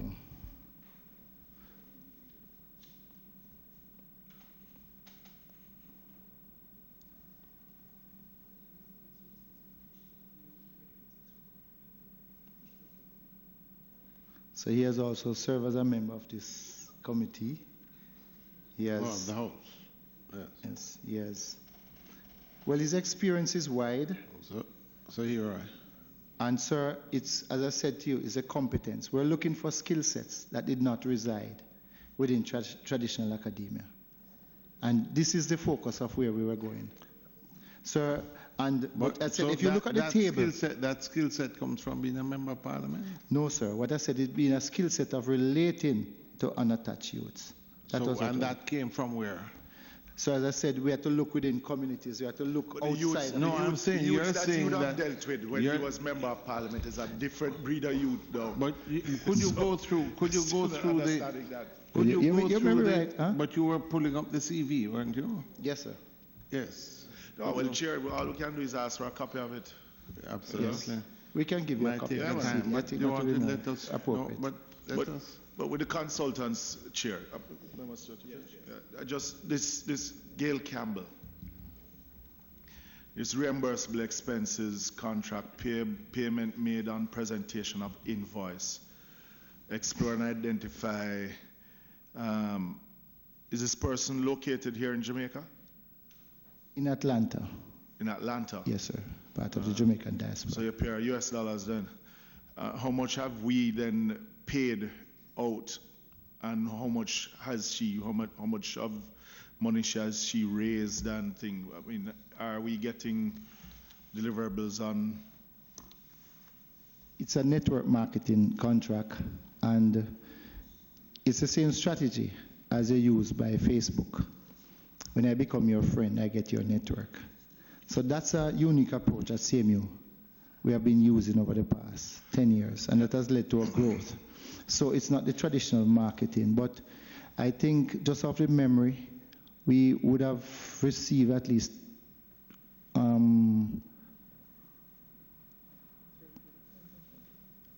the 345,000 US, we would have paid out about 100 and something thousand. So just the reason I think this is important, you're saying that this consultant has been paid out in excess probably of 100,000 US in the year. The question is, isn't this the person who was announced by Minister Reid as being the consultant for the National Education Trust? Yes, sir. The person had a contract with NET. So the person has a contract with NET and with Caribbean Maritime University for the same purpose? Our arrangement, I don't know the arrangement with NET, but our arrangement was for diaspora connection and networking, raising funds. I can speak to that, but I couldn't speak to NET. Permanent Secretary, Minister Reid last year, I think it was January, announced that this person, Gail Campbell Dunwell, had been taken on, was appointed as the international donor consultant for the National Education Trust. Again, one ministry, and she's working, doing fundraising for two of your, could you clarify that, please? Well, if I may say, Chairman, Gail Donwell Campbell was engaged to the National Education Trust in 2016 as the diaspora donor consultant. CMU came to the ministry, joined the ministry in 2018. So she would have actually been engaged. Now, because CMU reports to a council, CMU does not send information directly to the ministry in terms of its, let's say, its consultancy arrangements, for example. So the National Education Trust actually pay Mrs. How much has she been paid to raise funds? She has I will double check the figure, sir, but I think her contract is about $3.1 million per year that she's paid. Plus the 100,000 that she has gotten as reimbursables from Caribbean Maritime. Well, that would be external to the Caribbean Maritime, to the Ministry of Education, sir. So, well, no, nothing is external to the Ministry of Education. Right, just to say that perhaps the wires may have gotten crossed, and it's something that we have taken steps once we have noted that there is a contract with the CMU, because at the time when she was engaged by the CMU, I am advised, as I was not in the chair at the time, the ministry did not know that she was being engaged by the CMU. Oh, again, minister didn't know. And this wouldn't have to go to the University Council. You know, I'm saying the ministry. Just finding out, this wouldn't have to come to the University Council for approval. Professor Pinnock. No. This wouldn't have to. So a lot of this is very untidy. But, so, sorry, before you go, she isn't paid a retainer, she's only paid reimbursable? No salary, just reimbursable. And she has earned over $100,000 US just in reimbursables? But again, the value is greater. The value is relative, you know. I can have $50 and tell you it's greater. Yeah? And you say it is relative, yeah? And, you know, because you said that it is there, the value is there because she has raised $300,000, but you're paying out $100,000+, right? But the value could be that you're paying $100,000 and she's raising $500,000 or more.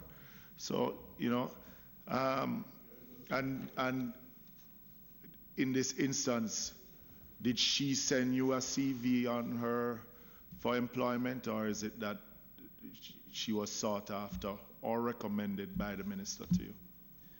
Well, no, not recommended by the minister, definitely not. I can say we had a challenge back in 2016 when we were growing very fast, so we didn't have classroom space. We had to approach another university then to rent some space from them. So we're sharing space.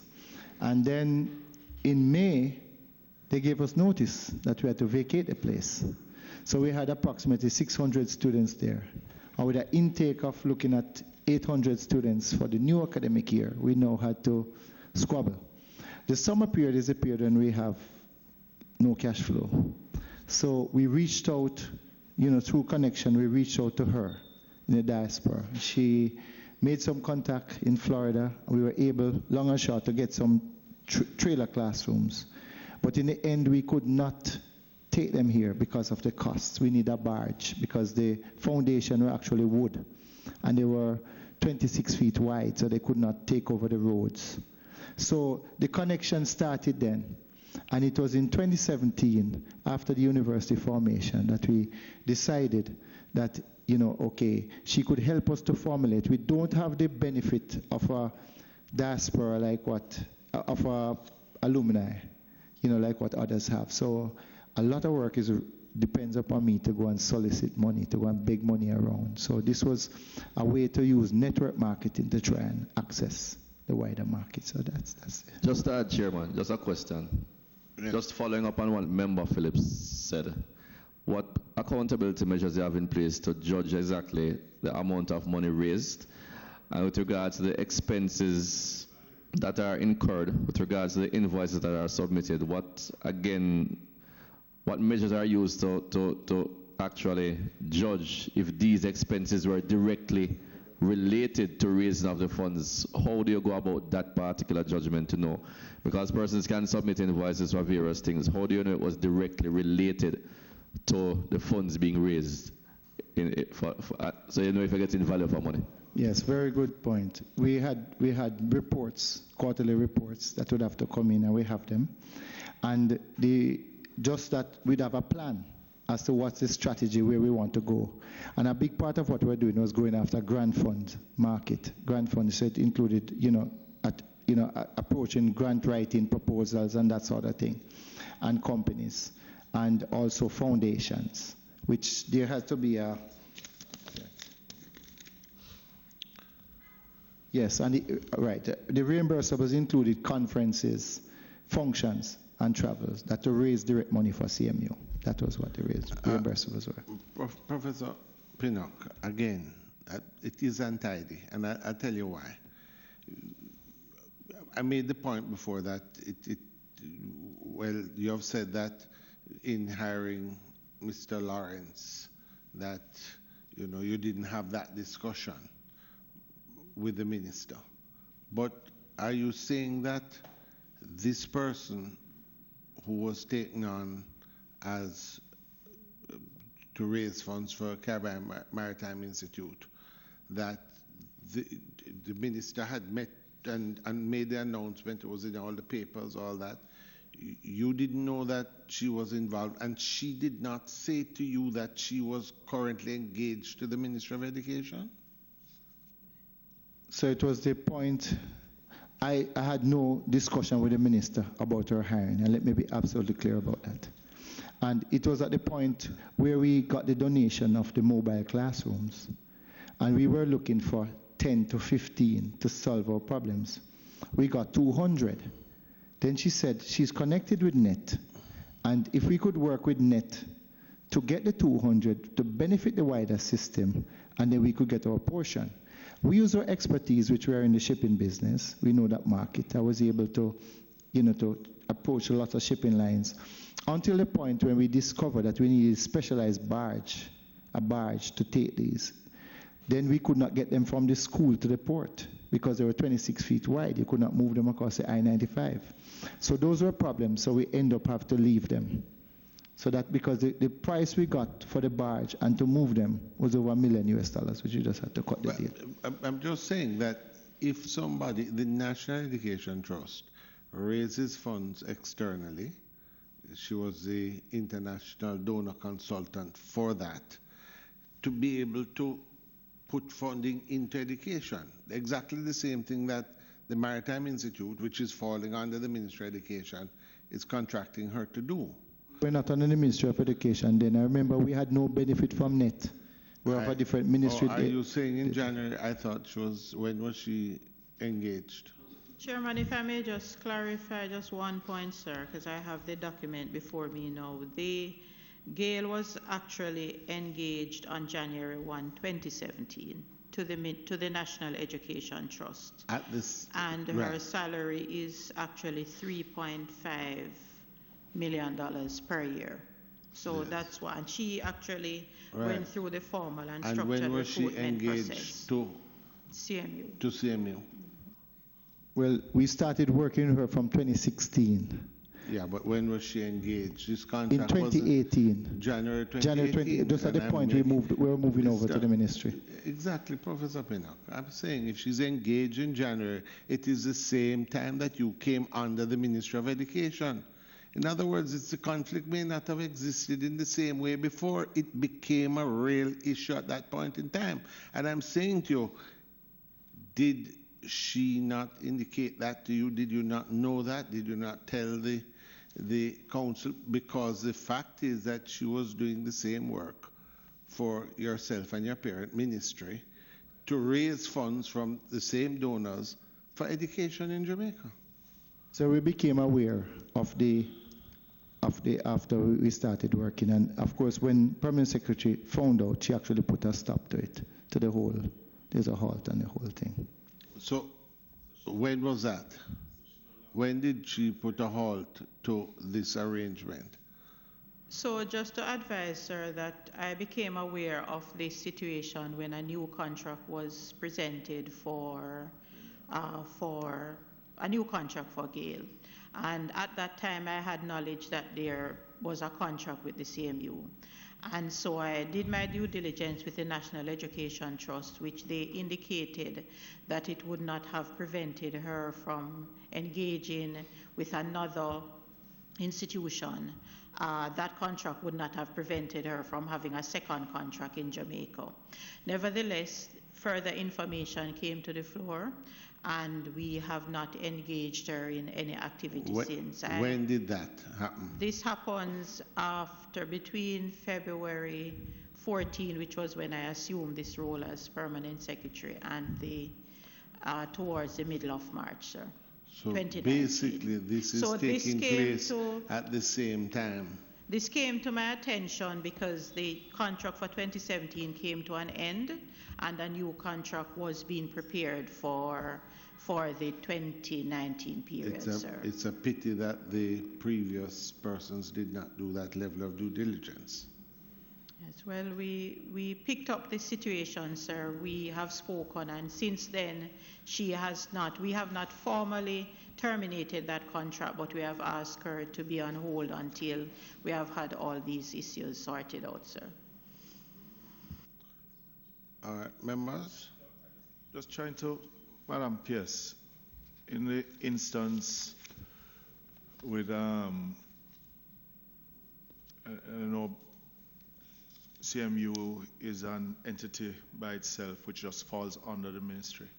But is it the norm for entities like CMU to be able to, where consultants are not approved by the council or the board itself?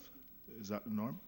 In accordance with their statutes, sir, the University Act, it actually specifies the level of authority that the president has and what has to go to the council.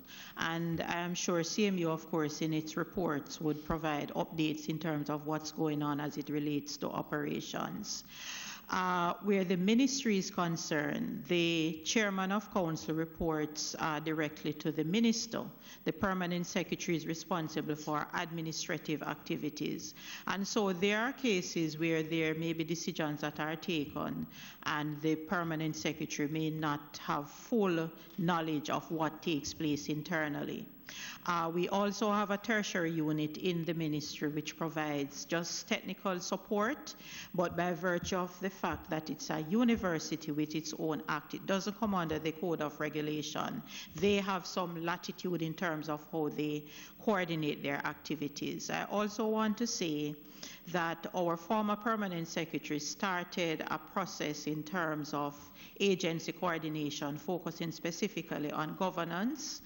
It started sometime in 2018, and so what we currently do is we have a very structured checklist, and we go through all the different areas that may pose a conflict or a challenge with the different institutions. We have gone through that with the CMU, and they are now supposed to be providing us with some additional documentation, and it is the intention of the ministry to have our auditors maintaining a presence. We have instructed CMU to ensure that they have their internal auditor on staff. I don't think there is one now, even though it's allowed, considering that they are new and just starting up. And we will be ensuring that there are monthly reports that are provided, and we will do spot audits based on what triggers or any areas that we see that we need to do further follow-up on. So there is actually now a system in place to ensure that the ministry can have information as it relates to the overall operations of the institution. Thank you, Pierce. Prof wants to say something, and I'm going to let Ms. Daly, you wanted a clarification. Yeah, just a clarification, Pierce. You said you put the contract on hold. Is it for further clarification?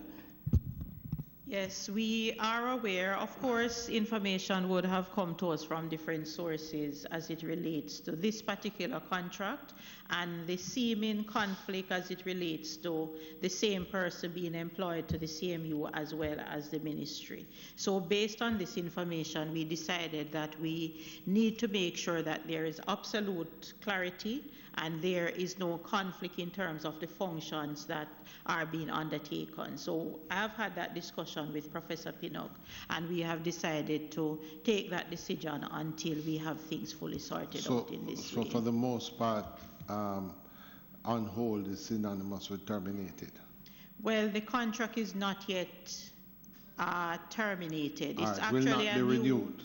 It's actually a new contract. I would prefer, Chairman, not to say that it is terminated because we enter into a contractual arrangement and there is a termination clause. So I'll have to ensure that due process is followed. But what we're just trying to, we're hearing what you're saying, but what you're saying is that at this point in time, it's not the intention to continue with the current arrangement. At this point in time, sir, it would not be in the ministry's best interest to continue with the current deliverables and actual focus of the contract. All right. And please, if we could just get the listing of the reimbursables so that at least we can be clear with it. Yes. Just quickly, just to answer to your question, the University Council, we now have a draft policy right now where all contracts will now have to be approved by a compensation unit. And the reason why I ask that is, Chair, one, and it is not to question your competence and your sincerity in the job, but when instances like this come up, I mean, with the contract with Sir Lawrence and issues like this, there has to be protection overall for the institution, not your office, but the institution itself. Because if you look at page 62, coming now to the naming of the building after the former minister, which did not go to the council, but now the council is now turning back that decision. And maybe if it went to the council before, it would have been a different deliberation then. And you were very clear in what the responsibilities of the councils and what the responsibility of the president is. And and if you're going to be employing consultants, and I'm happy to know that the review is being done, if you're going to be employing consultants at these salary scales, then there has to be some other entity outside of your office if we're actually getting value for money. And you're correct, sir. And hindsight is 20/20 vision. I'm part of growing. As you know, we're new, and I do take, counsel, what you have said. And in fact, as Dr. McLean said, there's a, very detailed list, compensation committee, different committees that now have to deal with things. So there's the appropriate process in place. So Mr. Lawrence is currently still in place, and it is the intention to continue with this contract as it is? Well, sir, that is also, the University Council is undergoing a review right now. They launched, their own review, so I will leave that for now. All right, members, We're getting our first warnings, as we said, but there are two questions. I'm going to just ask that we go through the questions quickly. Three. The first has to do with the report on the industry function held on the yacht. Professor Pinnock, let me just say from my perspective, I was disappointed because when the question was asked, I know the question was whether or not you had funded the birthday party. And what came out was that categorically you don't fund birthday parties.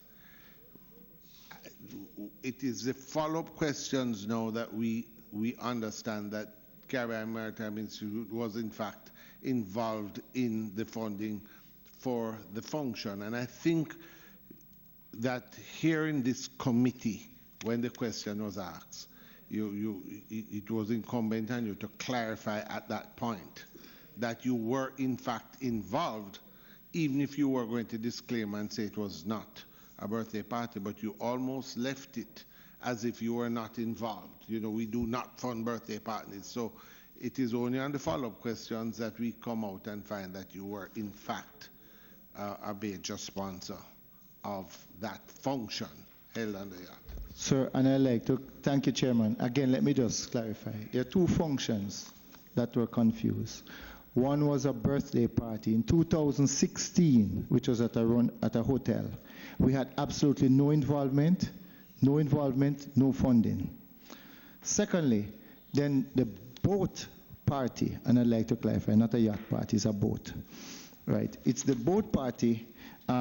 This was in April 2017. Prof, I'm just saying, the report that I have in front of me from the Caribbean Maritime Institute, number 5, report on the industry function held on the yacht. Yes, sir. So I'm just saying that I was really just following. Okay, right. So the event, sir, we had a debt to Ty Carball Associate, a company in Florida. We had a debt. And against that debt, we were asked to provide 2 services.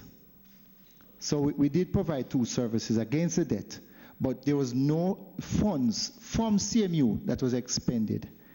Then CMU was asked to assist with the logistics because it was a function in our domain, in the water space. So we were asked to book the vessel and pay for one of the invoice against a debt that we owe. So what happened, sir? Our involvement was to help with the logistics, and our cadets were invited, and I was invited, and several members of the team were invited. We did not coordinate the function. We did not manage the function. It was not our function, and we did not do the invitation. We were not the MC nor anything. We were just invited. I was a guest at the function too, sir. And I'd like to clarify that. So I'm not quite, could you, I'm not certain that I fully understand. You paid for a section of the function. What against a debt that we owed. Well, but you know, Professor Pinnock, again, you know, sometimes when these things kind of get around, quite frankly, there's a letter here written by Mr. Peart to you indicating that Mr. Peart wrote you to say that they're having an event to put on by the Friends of Royal Reed. Both Jamaica and the diaspora have come together to recognize the achievement. The event will be a harbor cruise on April the 20th. I've been asked to make provisions for the vessel and our support. Further to our discussion, I am reaching out to you for the assistance of the Caribbean Maritime Institute to provide some logistical support for this event. And then they say what it is going to be. So Mr. Peart had written to you asking for support for this event. An invoice came to you, and that invoice was for $514,000,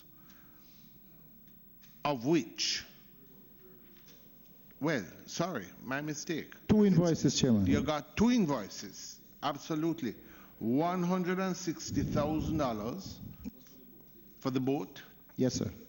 And 515, call it $515,000, which was for basically decor and some equipment. Sir, yes, but if So I'm just saying that total there was somewhere around $675,000.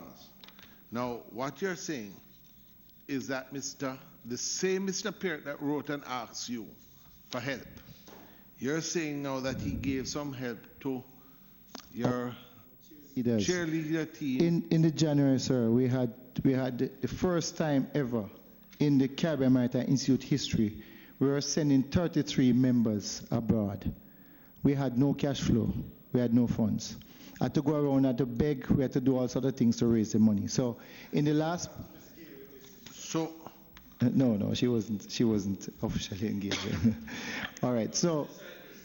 All right, what happens? So we reached out to Mr. Peart, who has a logistics company, and he provided services. We agreed on it. So we actually had $8,300 for him to agree to be repaid at a future date.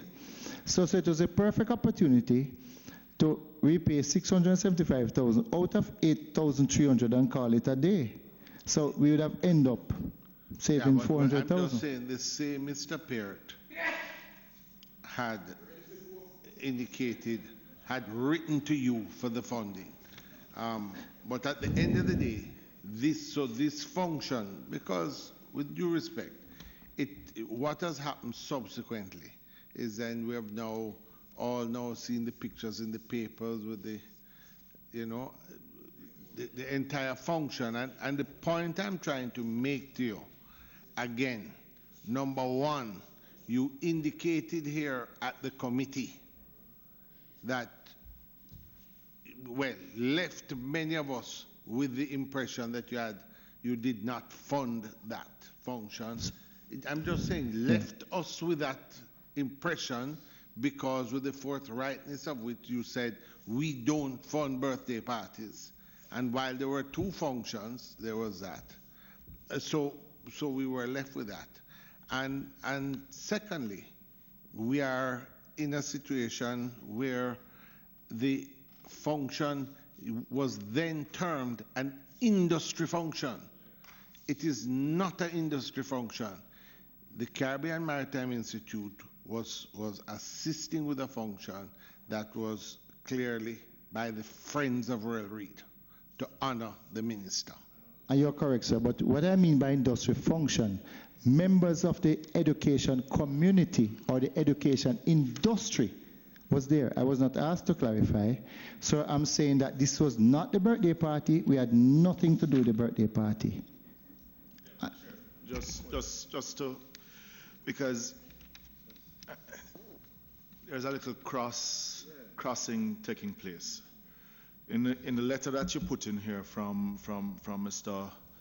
Peart, is asking for assistance from CMU for following Minister Reed being awarded Man of the Decade by the Jamaica College Old Boys in New York, right? You are saying to us that in a letter that you have also given us as in here, that Mr. Peart is a partner with CMU and does business with CMU. Eh?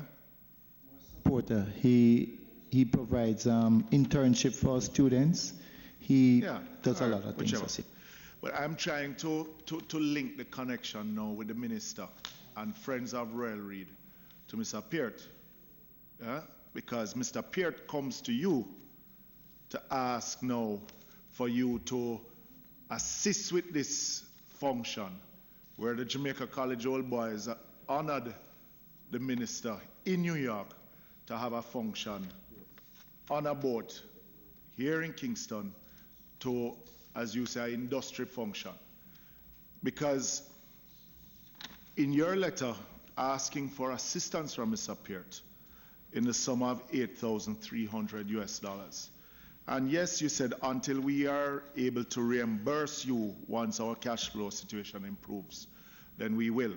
But then you thought it fit that to contra the expenses to the party with what you owe Mr. Peart. Now, if Mr. Peart did want to sponsor Mr. Reed thing, him should have write a check to you then and as a contribution too. Than in this instance, CMU. And you're correct. He could have, that should be the right way. But what happened then? I used the moment. Because even this is messy accounting. And you're correct, because I used the moment to say, okay, fine. I'm gonna, if I pay these two bills. No, and I understand that. I mean, you trying to get out of a debt that you owe. And that's my role. Or CMU owes, right? But in the instance of this, where it is a function to honor the minister, it is capacity to Jamaica College Old Boys as a former principal, God help JC. But I'm a JC Old Boy. Let me just claim that. So, never did go to Campion, son. So, as the chairman said, in all this, I mean, the decoration on the boat of $442,000 with tax $514, and the other instances. And he said, in hindsight, but these are some of the checks, Madam Pierce, some of the checks and balances. And, you know, too often, there's cross purposes with the minister, the minister being in St. Ann, the minister, you know, with a contributor to CMU, having him now asking and requesting and CMU paying for this. It is a messy affair, and it doesn't say good for good governance. That's all right. Members, we're right on the corner. Let me just move quickly to number 6, quickly. Professor Pinnock, I had actually asked this question, and I had a difficulty, I think, as many others, with not just the naming, the process of naming of the Center of Innovation. So I was very pleased to see in your report today, and I refer members to the second to last paragraph, and I'll read it. It says in the report from the Caribbean Maritime Institute that previously, following the allegations in the media, the University Council launched an independent internal review on the allegations reported. Arising from the ongoing review, on May 24, 2019, an extraordinary meeting of the University Council was called, and a resolution, see below, passed to remove Dr. Andrew Wheatley's name from the center. The center will now be named the Center for Digital Innovation and Advanced Manufacturing. I do believe that, given all, that's an important move. Do you want to say anything about this?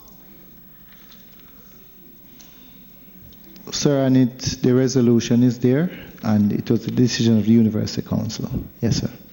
And it's signed by the university, so it is now in effect. It is. That's in correct, other sir. words, his name has been struck from the. Yes, sir. Okay. Chairman, number 7. I don't know if you have noticed that 3 of your members have left and 2 more to go. It really is 1:30. I'm just so happy that you have stayed the course of the meeting. I'm about to but go this myself. This is the last question on it. We don't want to have to bring back anybody. I'm sure that Professor Pinnock would want to just add PS. The last question, the details on the absorptive capacity account. I think Member Phillips, you had asked that. But if you can just, we see the report here. Is there anything on that? This was the account that was opened, and what was it, $800,000 was put in the account? 900,000 was put in the account from Heart Trust NTA, but the account was not really active. Was it that the account became dormant? No, Chair. In the report, it said that there was some activity in the account, but the program was basically completed. It was completed? Yes. I think what had happened, sir, with due respect, when at that stage, Heart Trust was asking for each program for institutions to open a different account, which is kind of a little awkward. So that was just it. Yeah, but he said it was funded by $900,000 received by Heart Trust NTA as initial deposit for the program. No further funds had been received. Funds paid out of the account were made for instructional delivery. Approximately 65,000 related to bank charges. There is now a balance of 438. So half of the money was used basically for the program. But it seems, so if it is then that they overpaid you for what work you were supposed to give you? No, not overpaid. We received just a small portion of what we should have received. So it wasn't finished? It's a receivable issue now with Heart, which we are working through. Oh, with them. It's a receivable issue with Yes, Heart. sir. It's a receivable issue. So the program has been completed. It's for you to collect from Heart. That's correct, sir. Okay, all right, okay, good.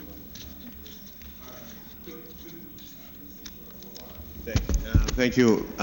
Thank you, Chairman. Yes. Tomorrow we have the sitting of the Grade 4 performance test. There are some concerns in the air as it relates to the questioning and the type of answers that they will have to submit. Are you so aware? Are they being addressed?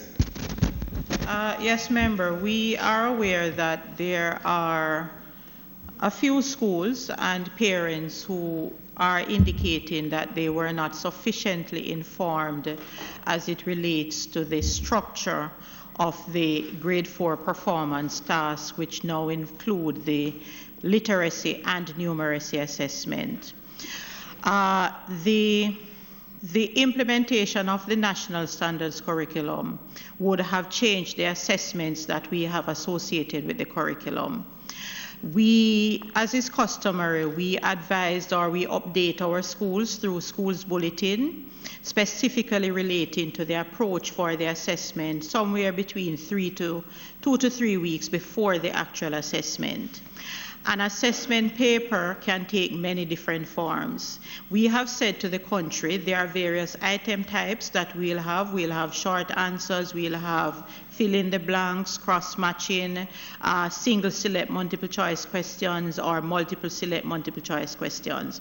Those are determined when the psychometrician and the test developers are actually setting the test. We encourage our teachers, our member, to teach to the curriculum. The assessment is what is used to determine how they are performing, but we are not encouraging our schools to teach to the test. We are encouraging them to teach to the curriculum.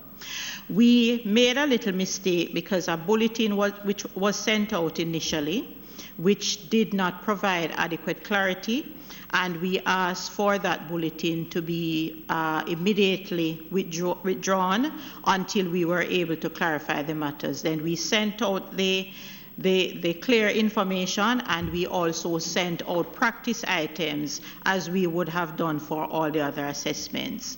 In addition to that, our student assessment unit and curriculum officers engaged teachers over the last 2 weeks, because the exam will take place on Thursday and Friday, and we were able to provide the clarification that was required.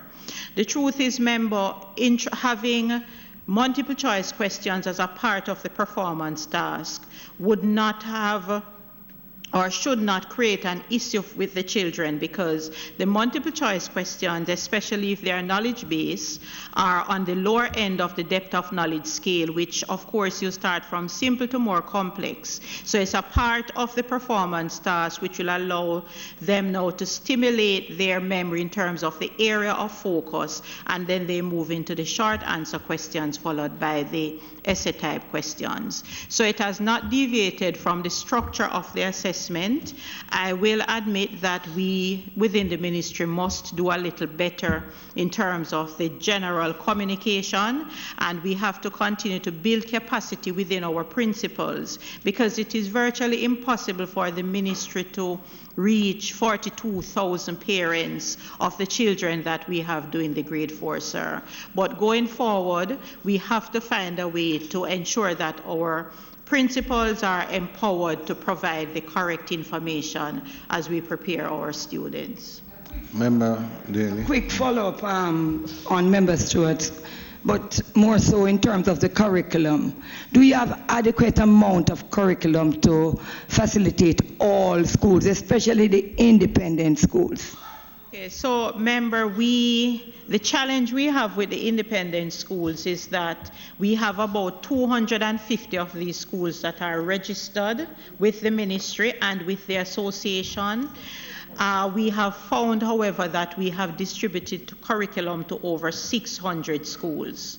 The curriculum are very expensive. It cost us close to $60 million to print curriculum for the entire system.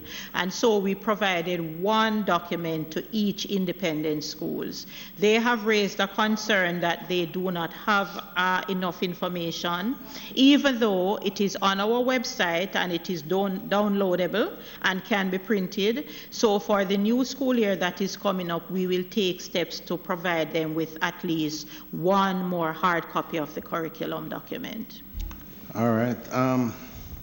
Okay, members, Dr.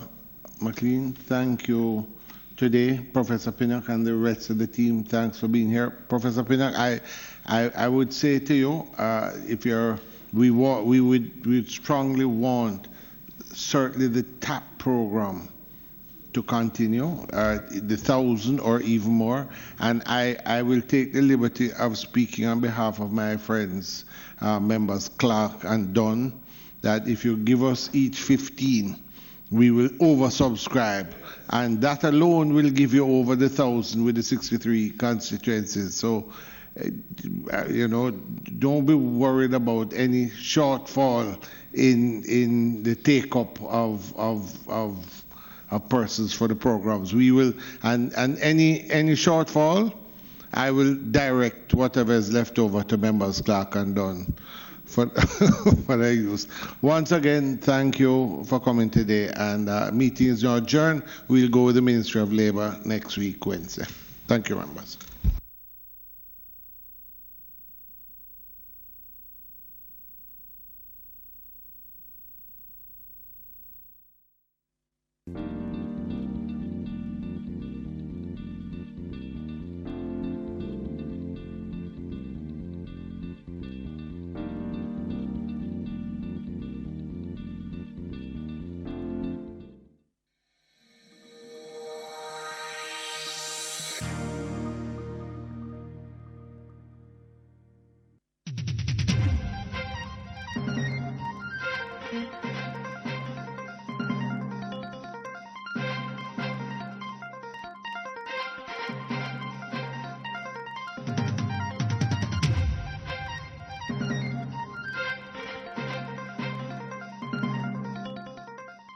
It's Wednesday, May